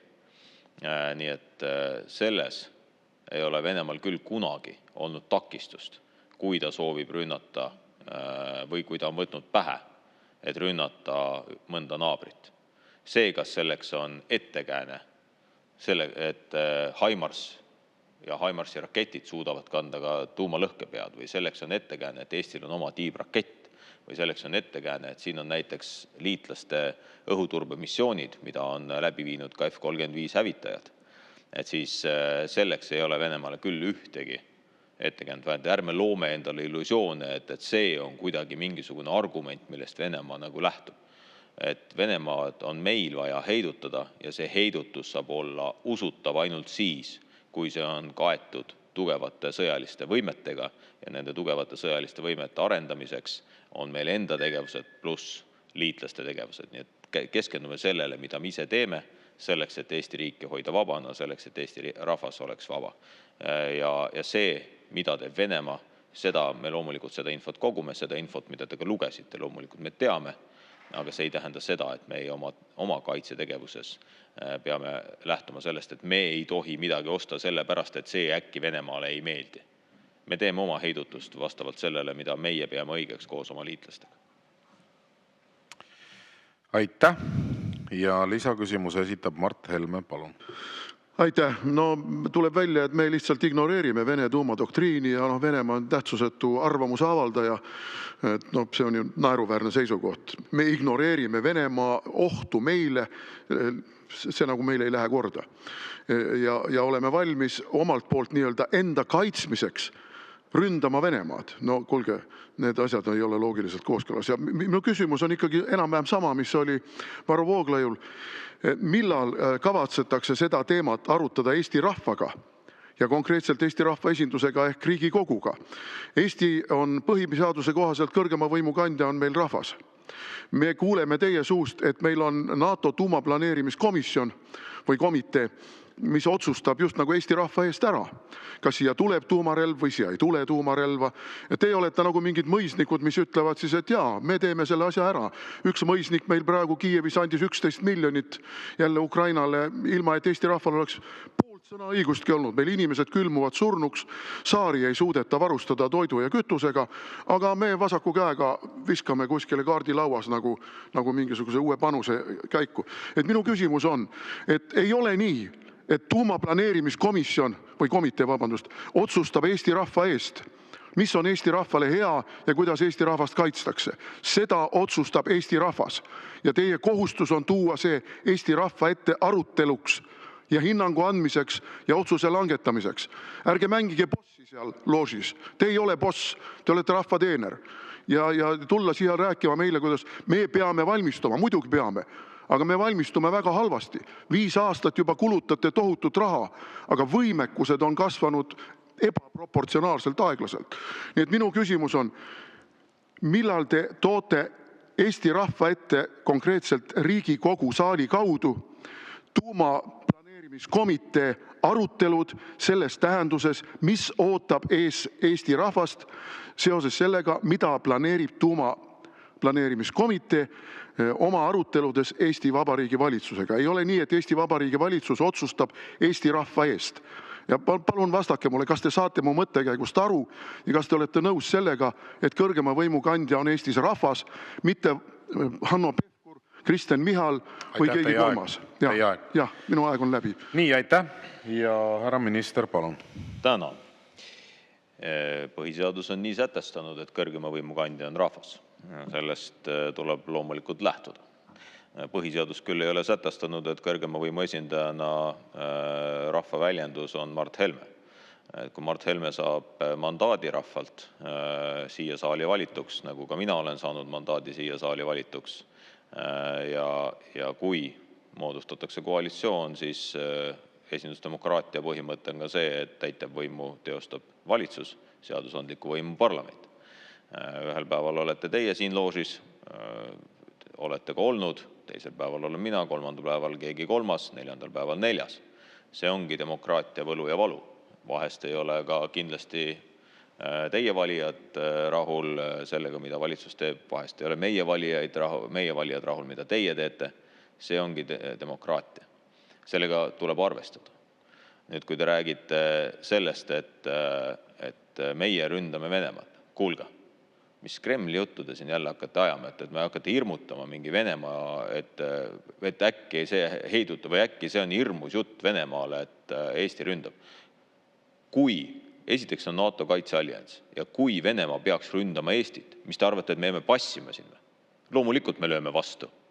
Loomulikult. See on Eesti rahva, just nimelt Eesti rahva huvides, et me ei jääks passima, vaid lööksime vastu. Ja kui me lööme vastu, siis me lööme vastu Venemaa sügavusse. Nii sügavale kui ulatame. Ei ole mingit kahtlust sellest. Eesti kaitsevägi on niimoodi üles ehitatud, et Eesti rahvast ja riiki kaitsta. Mitte see, et meid rünnati ja me ei tee mitte midagi. Loomulikult teeme. Nii et loomulikult me kaitsevõime arendamisel soetame endale ka võimed, millega rünnata vastase sügavust. Seda ei oleks teistmoodi võimalik isegi üles ehitada. Nii et siin on põhimõtteline veelahe, kuidas me saame aru Eesti rahva kaitsmisest. Meie saame aru, et Eesti rahva kaitsmise huvides on see, et Eesti territooriumil esiteks sõda ei oleks. Ja me teeme kõik selleks, et seda sõda ära hoida ja heidutada Venemaad. Ja teiseks see, et kui meil peaks olema vajadus Eesti riiki ja rahvast relvaga kaitsta, siis on meil olemas nii enda võimed kui liitlaste võimed selleks, et vastast mõjutada tema territooriumil, mitte pidada võitlusi siin kallil Eestimaal. See ongi põhimõtteline vahe. Ja mis puudutab tuumaheidutust, siis veel kord. Tuumaheidutus ei ole mingisugune lihtne arutelu, et hakkame arutama kõik üheskoos seda, kuidas heidutada Venemaad tuuma küsimuses. Neid küsimusi ei arutata Ameerika Ühendriikides rahva ees, ei arutata Prantsusmaal rahva ees, ei arutata Suurbritannias rahva ees. Tuumaheidutus on miskit, mida tehakse nii, ja ta on kõige efektiivsem siis, kui sellest ei räägita. Aitäh. Aitäh. Sellega lõpetame tänase 6. küsimuse käsitlemise. Enne kui edasi läheme, on käsi püsti Varro Vooglaid. Küsimus istungi läbiviimise protseduuri kohta, palun.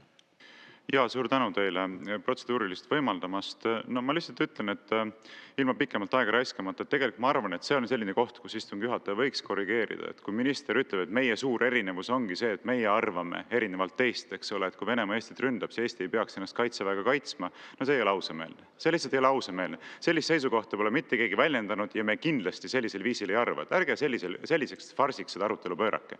Et niisugust asja pole mitte keegi väitnud. Vabandust istungi juhataja, kui te peate seda kuritarvituseks, aga ma arvan, et sellistel hetkedel peaks märkuse tegema. Ma pean muidugi lugema seda sisuliseks kommentaariks, sellepärast, et see ei olnud istungi läbiviimise protseduuri kohta ja antud juhul ma ei pidanud vajalikuks ka kaitseministri vastusesse sekkuda, sellepärast, et ta vastas täpselt samasugusel viisil, nagu see küsimus oli talle esitatud. Ta vastas sellele küsimusele nii kaua, kui püsitakse teemas ja ei minda sellest teemast välja nii kaua ja jäädakse seejuures korrektseks ja viisakaks.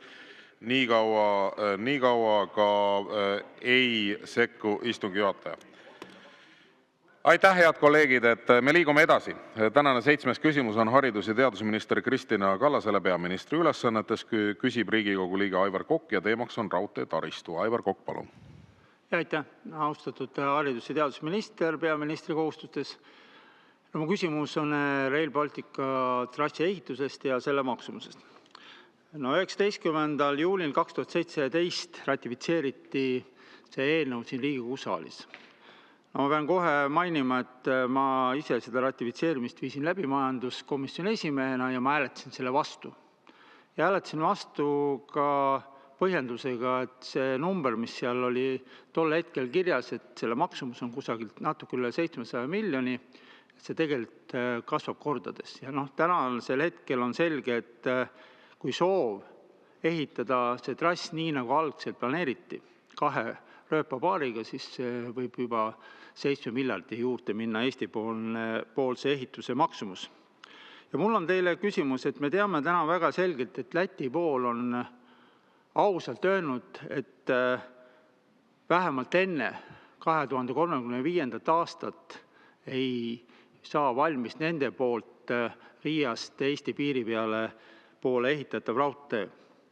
Kuidas teie suhtute sellesse, kas täna Eesti valitsus peaks ka tegema otsuse, et me ehitame valmis küll raudtee Tallinnast Pärnusse, kuid Pärnust edasi ehitamine peaks olema koostöös siis Läti poolega, et kui Läti hakkab Riiast ehitama piiri poole, Häädemeeste poole, siis Eesti hakkab Pärnust ehitama edasi.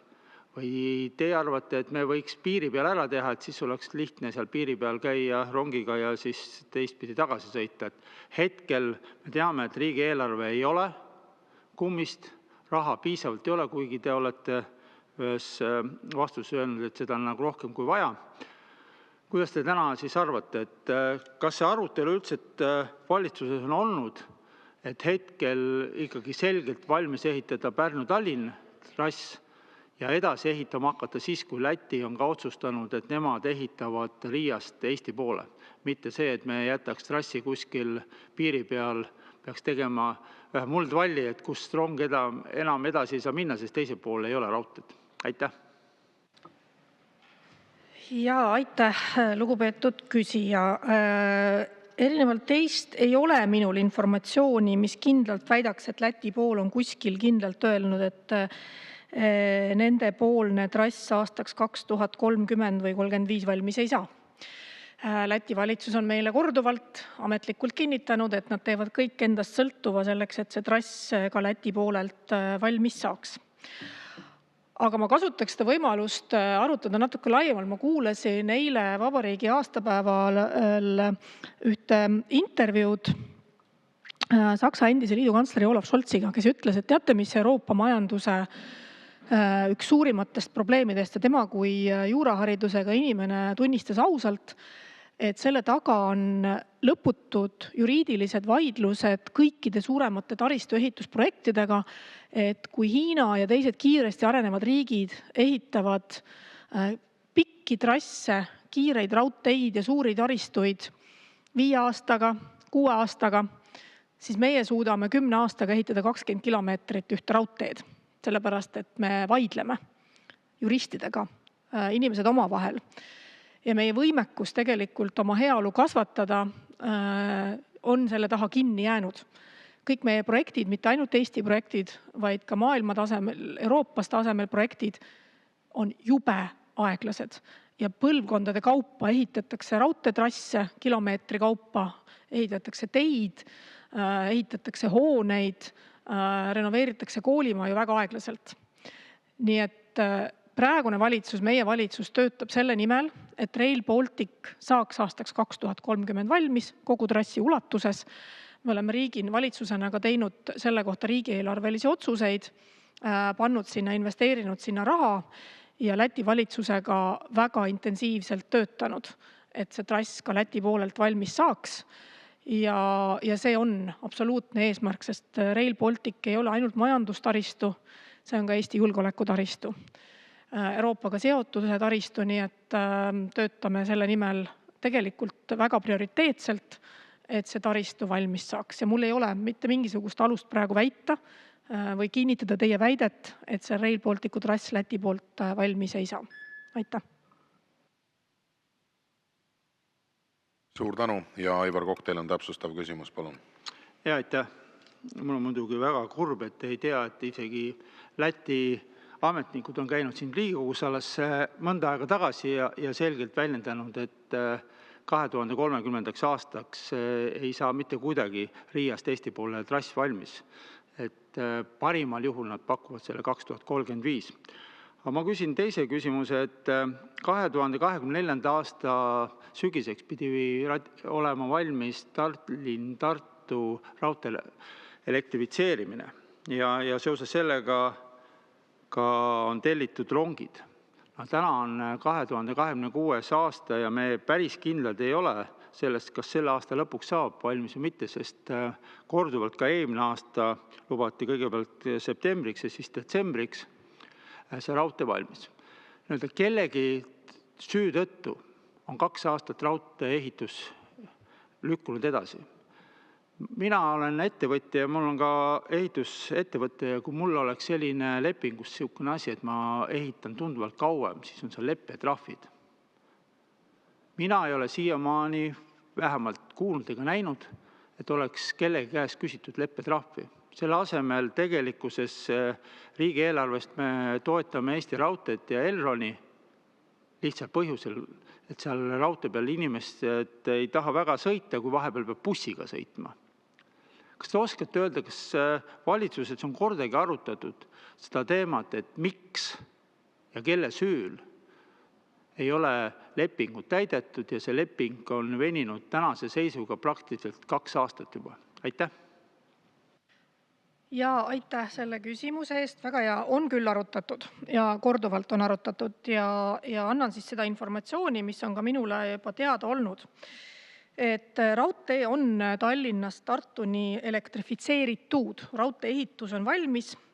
Eeldused kiiruste tõstmiseks, näiteks taristu õgvendused on Eesti Raudtee poolt tehtud, kuid uute elektrirongide käiku panemist ja kiiruste tõstmist takistab liiklusjuhtimissüsteemi paigaldustööde venitamine.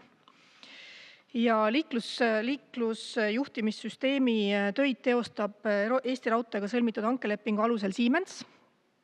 Hankelepingus ette nähtud tööde valmimistähtajast üleminek on põhjustatud olulises osas objektiivsetest põhjustest, eelkõige Covidist, aga ka Ukraina sõja mõjutustest, muuhulgas ka seetõttu, et Siemensi üks tarnetehaseid asus Ukrainas maa-alal, mis teadaolevalt on Venemaa poolt tänaseks annekteeritud.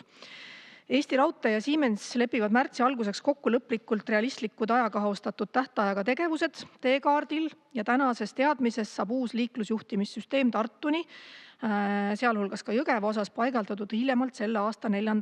kvartalis, peale mida saavad uued elektrirongid plaanitud mahus graafikutega töösse, ehk siis 160 kilomeetrit tunnis.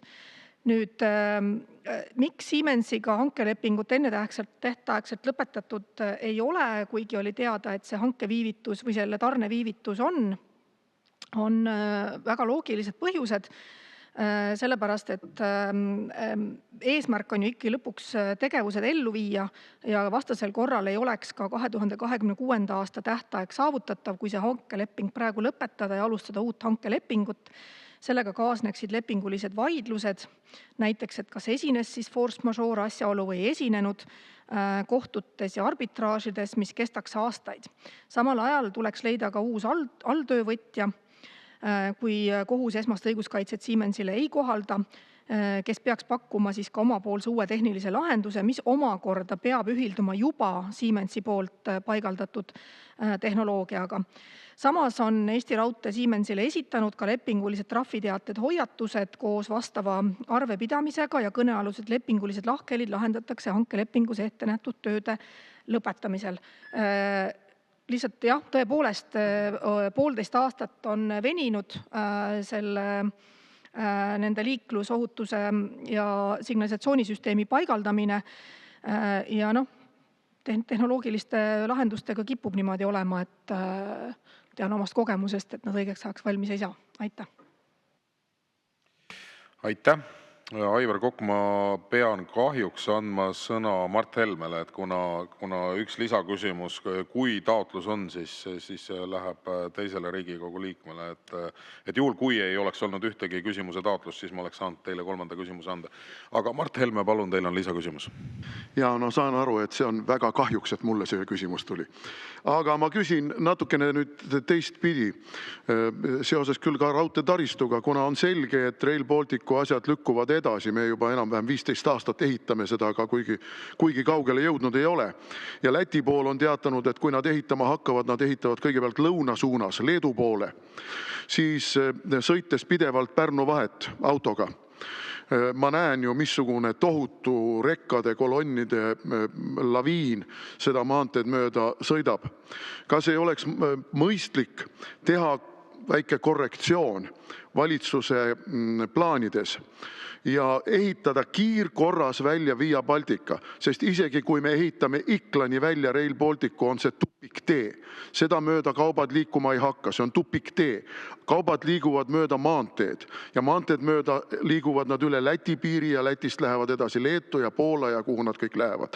Et igasugune terve mõistus ütleb selleks, et meil oleks kiired ühendused või võimalikult sujuvad ühendused lõuna suunas, oleks vaja välja ehitada Via Baltica. Aga me muudkui kulutame ja kulutame raha ja energiat raudtee peale, mis sisuliselt on ettenähtavas tulevikus tupik. Nii et minu küsimus on, millal langetab valitsus tervemõistusliku otsuse Via Baltica kiirkorras väljaehitamiseks? Aitäh!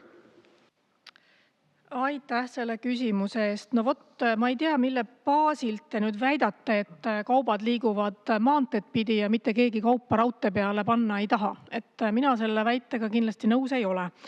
Et kui on võimalik kaupa liigutada mööda raudteed, siis see kaup ka mööda raudteed tegelikult liigub.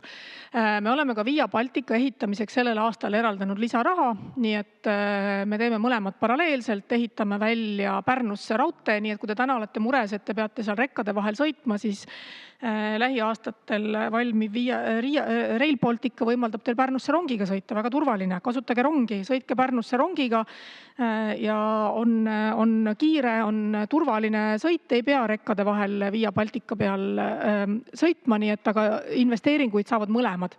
Et täiendavad investeeringud on tänavu pandud ka maanteele, et välja ehitada lõigud 4-realiseks. Aitäh! Aitäh! Sellega lõpetame tänase 7. küsimuse käsitlemise. Nii, ja kuidas me nüüd teeme? Mart Helme, te tahate praegu protseduuriliselt küsida, samal ajal teil on järgmine küsimus. Ma ei tea, kuidas me selle olukorra nüüd siis lahendame. Hästi, ma annan teile siis küsimuse istungi läbiviimise protseduuri kohta ja siis me läheme teie küsimuse juurde. Aga tõesti, Mart Helme, et ärge esitage mulle vastulauset siin, et kui teil on istungi läbiviimise protseduuri kohta küsimus, siis palun. Ja kuna minu küsimus, mis on meil täna kavas, on teisele ministrile, siis ma ikkagi esitan küsimuse ja minu arvates on see protseduuriline. Kas infotunni formaat näeb ette, et vastama tulnud ministrid tulevad küsijaid õpetama ja neile peale tugema sõnu, kuidas on õigem, et ära sõida autoga, sõida rongiga, mida ei ole, ära seikle seal rekkade vahel. Et no, ei ole ju normaalne, et minister tuleb mulle lugema moraali selles suhtes, mida ma pean nagu prioritiseerima oma elus, kas ma sõidan autoga, sõidan rongiga, lendan lennukiga, ostan endale helikopteri. Et kas see formaat on ikkagi selline? Aitäh. Hea kolleeg, infotunni formaat näeb ette seda, et Riigikogu liige küsib ja minister vastab. Aitäh. Nii, me läheme 8. küsimuse juurde. Ja 8. küsimus on kaitseminister Hanno Pevkurile. Küsib Riigikogu liige Mart Helme ja teemaks on julgeolek. Mart Helme, palun. Jah, aitäh. No kõigepealt ma muidugi teen märkuse Pevkuri eelmise vastuse kohta. Ei ole Mart Helme öelnud, et me ei peaks Eestit kaitsma. Ei ole Mart Helme öelnud, et meil ei peaks olema iseseisvat heidutusvõimet. Ma ei ole mitte midagi taolist öelnud. Ei öelnud seda ka Varro Vooglaid. Ei ole vaja jälle panna meile suhu enda välja mõeldud mõtteid. Ei ole vaja. Loomulikult peab meil olema heidutus, kaitsevõime, relvastus, kõik. Aga see ei tähenda seda, et me peaksime Eesti rahva tahte vastaselt astuma samme, mis on sisuliselt Eestile eksistentsiaalselt ohtlikud. Sest ma ei saa kuidagi olla ministriga nõus selles, et meie anname Venemaa sügavusse lööke, aga venelased vahivad näpp suus ja Eesti pihta lööke ei anna. Kuulge, nalja teete või? Venelastel on varus umbes 30 000 erinevat raketti, sealhulgas ka tuumalõhkepea kandevõimega rakette väga palju. Ja te arvate, et kui meie anname siit lööke, siis nemad vastu ei anna. No see on ju lapsik arvamus. Ja minu küsimus on nüüd ikkagi selline, aga milline on Eesti, kuidas ma ütlen, valmisolek selleks, et kaitsta elanikkonda juhul, kui me toome Eesti territooriumile tuumarelva ja ma ei tea, preventiivselt või Venemaa provokatsioonist tulenevalt anname omapoolsed löögid Venemaale, kuidas me kaitseme Venemaa löökide eest oma elanikkonda, varustame neid eluks tarvilikuga, evakueerime neid nii, et riik sellega toime tuleb. Et missugune see valmisolek ikkagi on reaalse sõja puhuks, kui meil lõhkevad võib-olla ka taktikalised tuumapead siin. Et missugune see valmisolek on? No ja, et tundub, et teile on kõik lubatud ja meie siit teile vastata millegiga ei tohi. Teie muudkui ütlete, mida mina mõtlen ja arvad, ma nüüd praegu räägin, et teie kogu aeg ütlete, ja korduvalt selles ühes küsimuses te ütlesite kogu aeg, et see on lapsik või te ütlete nii või te arvate nii. Et kui te eeldate seda, et meie teile ei või ühtegi vastust anda, siis äkki võtate ise selle sama seisukoha, et kuulake ise oma vastus või küsimus üle nüüd pärast ja lugege stenogrammist ja siis vaadake, kui mitu korda te selles küsimuses ütlesite, et mida mina väidetavalt ütlesin, mida ma pole kordagi öelnud. Aga küllap me jäämegi siin eri arvamustele ja ma saan aru, et teie ülesanne on esindada siin kui rahvast ja arvate, et teie oletegi ainult rahvas. Üllataval kombel see nii ei ole. Et on teil valijad, on meil valijad ja see ongi demokraatlikus riigis ainu võimalik, et meil on õnneks mitu erakonda siin, õnneks mitmed maailmavaated siin parlamendisaalis esindatud ja see tagabki selle, et me saame parimal võimalikul moel oma riigi eest hoolt kanda. Mis puudutab Eesti kaitseplaane, siis jällegi, kui teie ütlete, et mina arvan, et Venemaa ei löö meid vastu, vabandust, teie algne positsioon oli see, et meie lööme ja siis Venemaa justkui ka. Mina ütlesin, et kui Venemaa meid ründab, siis meie ründame vastu. See oli see, mida ma ütlesin. Ja ma arvan, et see on see põhimõtteline seisukohtade vahe, kus teie räägite kogu aeg sellest, mida kõike Venemaa teeb ja meie räägime sellest, mida meie teeme selleks, et ennast kaitsta. Tõsi? Meie valmisolek on täpselt nii hea, kui on meie ühiskonna terviku valmisolek. Loomulikult sõjalised võimed arenevad kogu aeg. Me oleme ühiskonnana arenenud, me oleme praeguseks aru saanud, kui te võtate aastast 2022, millal algas täiemahuline sõda Ukrainas, siis sellest hetkest on kaitse-eelarve kasvanud enam kui 3 korda. Esiteks. Teiseks, need sõjalised võimed, väga paljusid oli võimalik eile Vabaduse väljakul näha, tõsi, teie seal ei olnud, ja eks teil on omad tegemised, aga tasub siiski kursis olla, mida Eesti kaitsevõime arendamiseks on tehtud. Kolmandaks soovitan lugeda Delfis eile ilmunud pikka analüüsi sellest, kui palju on Eesti kaitsevõime ja kaitsevalmidus kasvanud. See on vastus teile.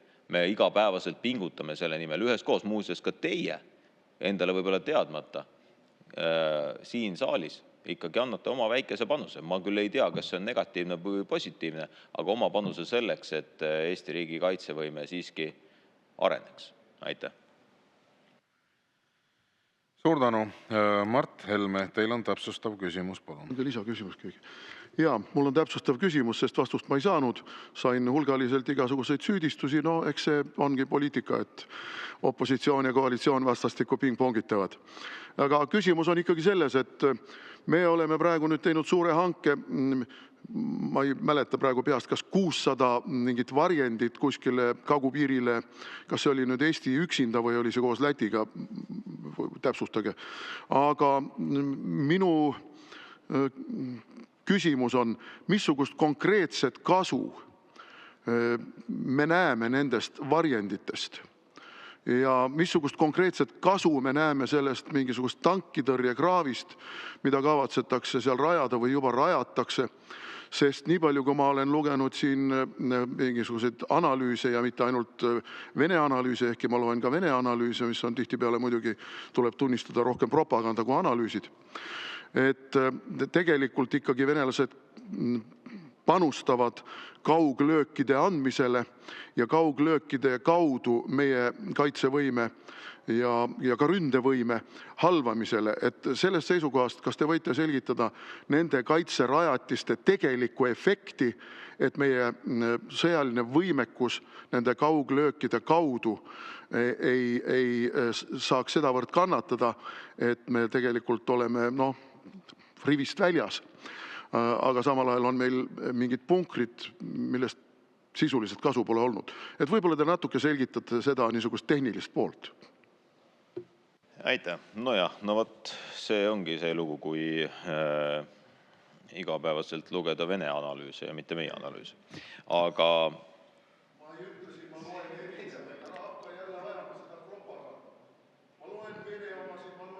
ma saan pärast selle aja juurde. Härra spiiker, saan ma selle vastamise aja pärast juurde.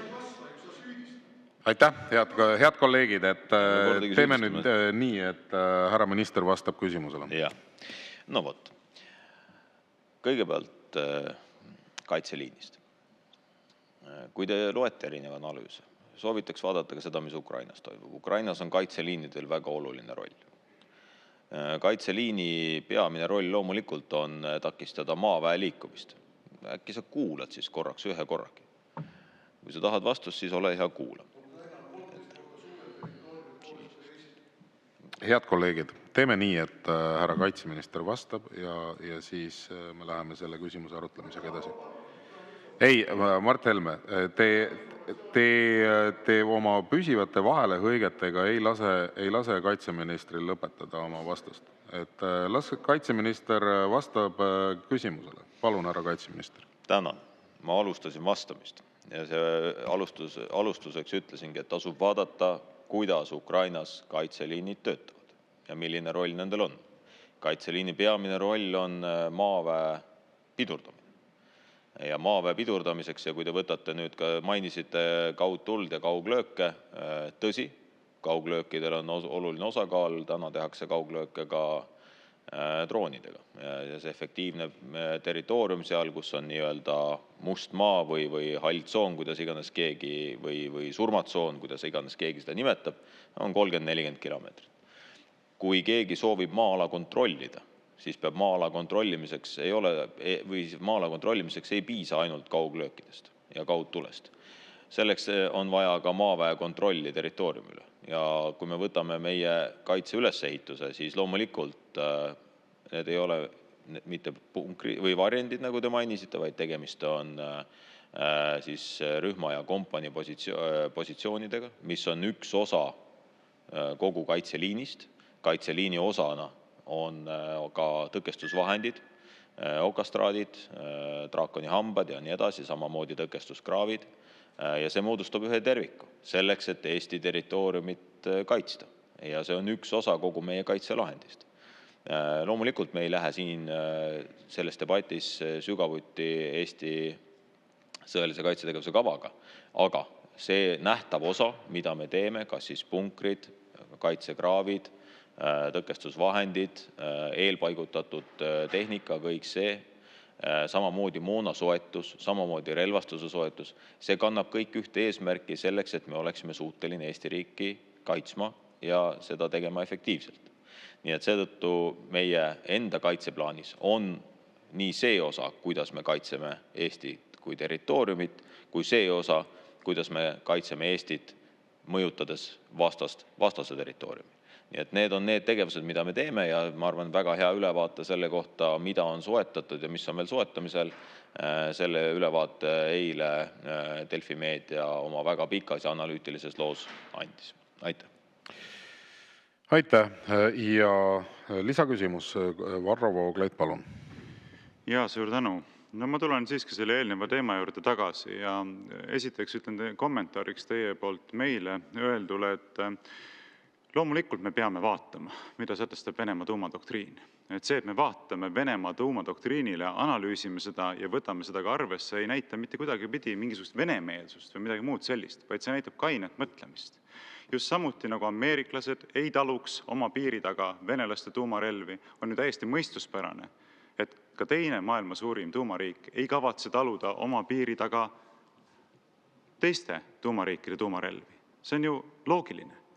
Ja kui kirjutatakse Venemaa tuumastrateegias täiesti selgesõnaliselt, et Venemaa käsitleb seda strateegilise julgeolekuohuna, kui mitte tuumariikide territooriumidele, mis paiknevad nende piiri ääres, paigutatakse mõne tuumariigi tuumarelvad, mille suhtes nad kasutavad omapoolset tuumavõimekust, siis see on asi, mida me peame reaalselt arvesse võtma omapoolseid käike planeerides.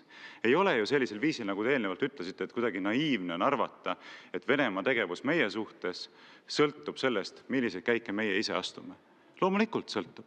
Loomulikult sõltub. Ja seda on meile mustvalgelt ka öeldud. Ja see ongi see põhjus, miks me oleme murelikud nende avalduste pärast, millega Tsahkna on esile tulnud ja mille tõttu me ka teilt kui kaitseministrilt küsime, et kuidas nende asjadega on. Aga et nüüd asi oleks päris selge lõpetuseks. Te olete küll vastanud nendele küsimustele, aga võib-olla natuke näinud lahtiseks, et mis see positsioon siis ikkagi on. Et kas me saame õigesti aru, täna teie poolt väljendatust, et on täiesti võimalik, et selle valitsuse ametisoleku ajal võidakse Eesti territooriumile paigutada tuumarelvad, ilma et avalikkus sellest üleüldse teakski midagi. Et ainult tagant järgi võib-olla kuuldakse kui sedagi, aga mingisugust põhimõttelist otsust, mida ka avalikkusele teadvutatakse, ei pruugigi tulla. Et see on teie positsioon. Kas me saame õigesti aru? Aitäh! Aitäh! Kõigepealt klaarime ära siis selle Venemaa doktriinide lugemise. Loomulikult jõuame sinna, aga mul on 3 minutit aega. Loomulikult me teame, mis on Venemaa doktriinides kirjas ja kui teie neid loete, ega siis loomulikult on meie ülesanne teada, mida vastane mõtleb, kuidas mõtleb ja mida ta teeb ja mida ta planeerib. Küll ei tähenda see seda, et meie oma tegevusi peame hakkama kuidagi seetõttu vähendama või põlve maha panema kellegi plaanide suhtes. Et kui Venemaa ütleb, et talle ei meeldi üks, teine või kolmas asi, see ei muuda meie planeerimist. Ja see ei muuda ka seda, mida me liitlastega koos planeerime. Meie planeerime oma kaitsetegevust vastavalt oma vajadustele ja loomulikult ka sellele, mida Venemaa on oma erinevates, mitte ainult tuumadoktriini, vaid ka oma kaitsetegevuse kavadesse. Šoigu plaan on avalikkuses läbi käinud, kui palju neil on plaan Eesti ja NATO liitlaste piiride taha oma kohalolu suurendada. Me peame sellele reageerima, et saata Venemaale heidutussõnum. Ja see, kuidas me reageerime, millised on need vahendid, millised on liitlaste vahendid siin, kui palju siin liitlasi on ja kõik, see on osa meie heidutusest Venemaa suunas. Nüüd, kui me räägime tuumaheidutusest, siis veel kord, tuumaheidutus ei ole midagi, mida me lihtsalt kusagil avalikkuses debateerime. Tuumaheidutus töötab teistmoodi. Tasub meenutada. Kui Ukrainas oli Venemaa ähvardus 22. aastal, et nad kasutavad taktikalist tuumarelva, siis see jutt kadus üsna kiiresti ära. Kas selleks toimus mingisugune avalik debatt Ukrainas või Ameerika Ühendriikides või Venemaal? Ei. need kanalid on teistsugused, kuidas tuumaheidutusest räägitakse ja mida räägitakse. Nii et seetõttu tegelikult ei ole mõtet spekuleerida selle üle. Kui me räägime üldiselt kaitseplaanidest, siis jah, me teeme neid kaitseplaane vastavalt oma vajadustest, mitte sellepärast, et oi, see kas meeldib Venemaale või ei meeldi. Meie huvides on ehitada üles Eesti kaitse nii, et see töötaks koos liitlastega. Nii et selle tõttu veel kord, ärme lasku sinna debatti, et kas see meeldib Venemaale või milline võiks olla Venemaa reaktsioon sellele. Veel kord, Varro, meil ei ole mõtet eeldada seda, et kui meie siin teeme mingi sammu, et kas see provotseerib Venemaad meid ründama rohkem või vähem. Kui Venemaal on poliitiline otsus, ükskõik kas Soomet või Lätit või läbi Valgevene, Leedut või Poolat rünnata, siis selleks ei ole vaja otsida mingeid põhjendusi. Selle põhjendused nad mõtlevad käigu pealt välja. Seda on ajalugu näidanud korduvalt ja korduvalt. Nii et seetõttu tegelikult keskendume sellele, mis on meil vaja teha tulenevalt ka Venemaa plaanidest ja selleks, et heidutada Venemaad. Kui vaja, siis ka tuuma heidutada. Aitäh! Aitäh! Sellega me lõpetame tänase 8. küsimuse käsitlemise. Ja kuna meil on küsimuseks 2 minutit ja vastamiseks 3 minutit, siis meil ei ole enam aega, et järgmist küsimust avada, mistõttu ma tänan kõiki valitsusliikmeid, tänan Riigikogu liikmeid aktiivse osaluse eest tänases infotunnis ja me jätkame täpselt kell 2 algava Riigikogu täiskogu istungiga.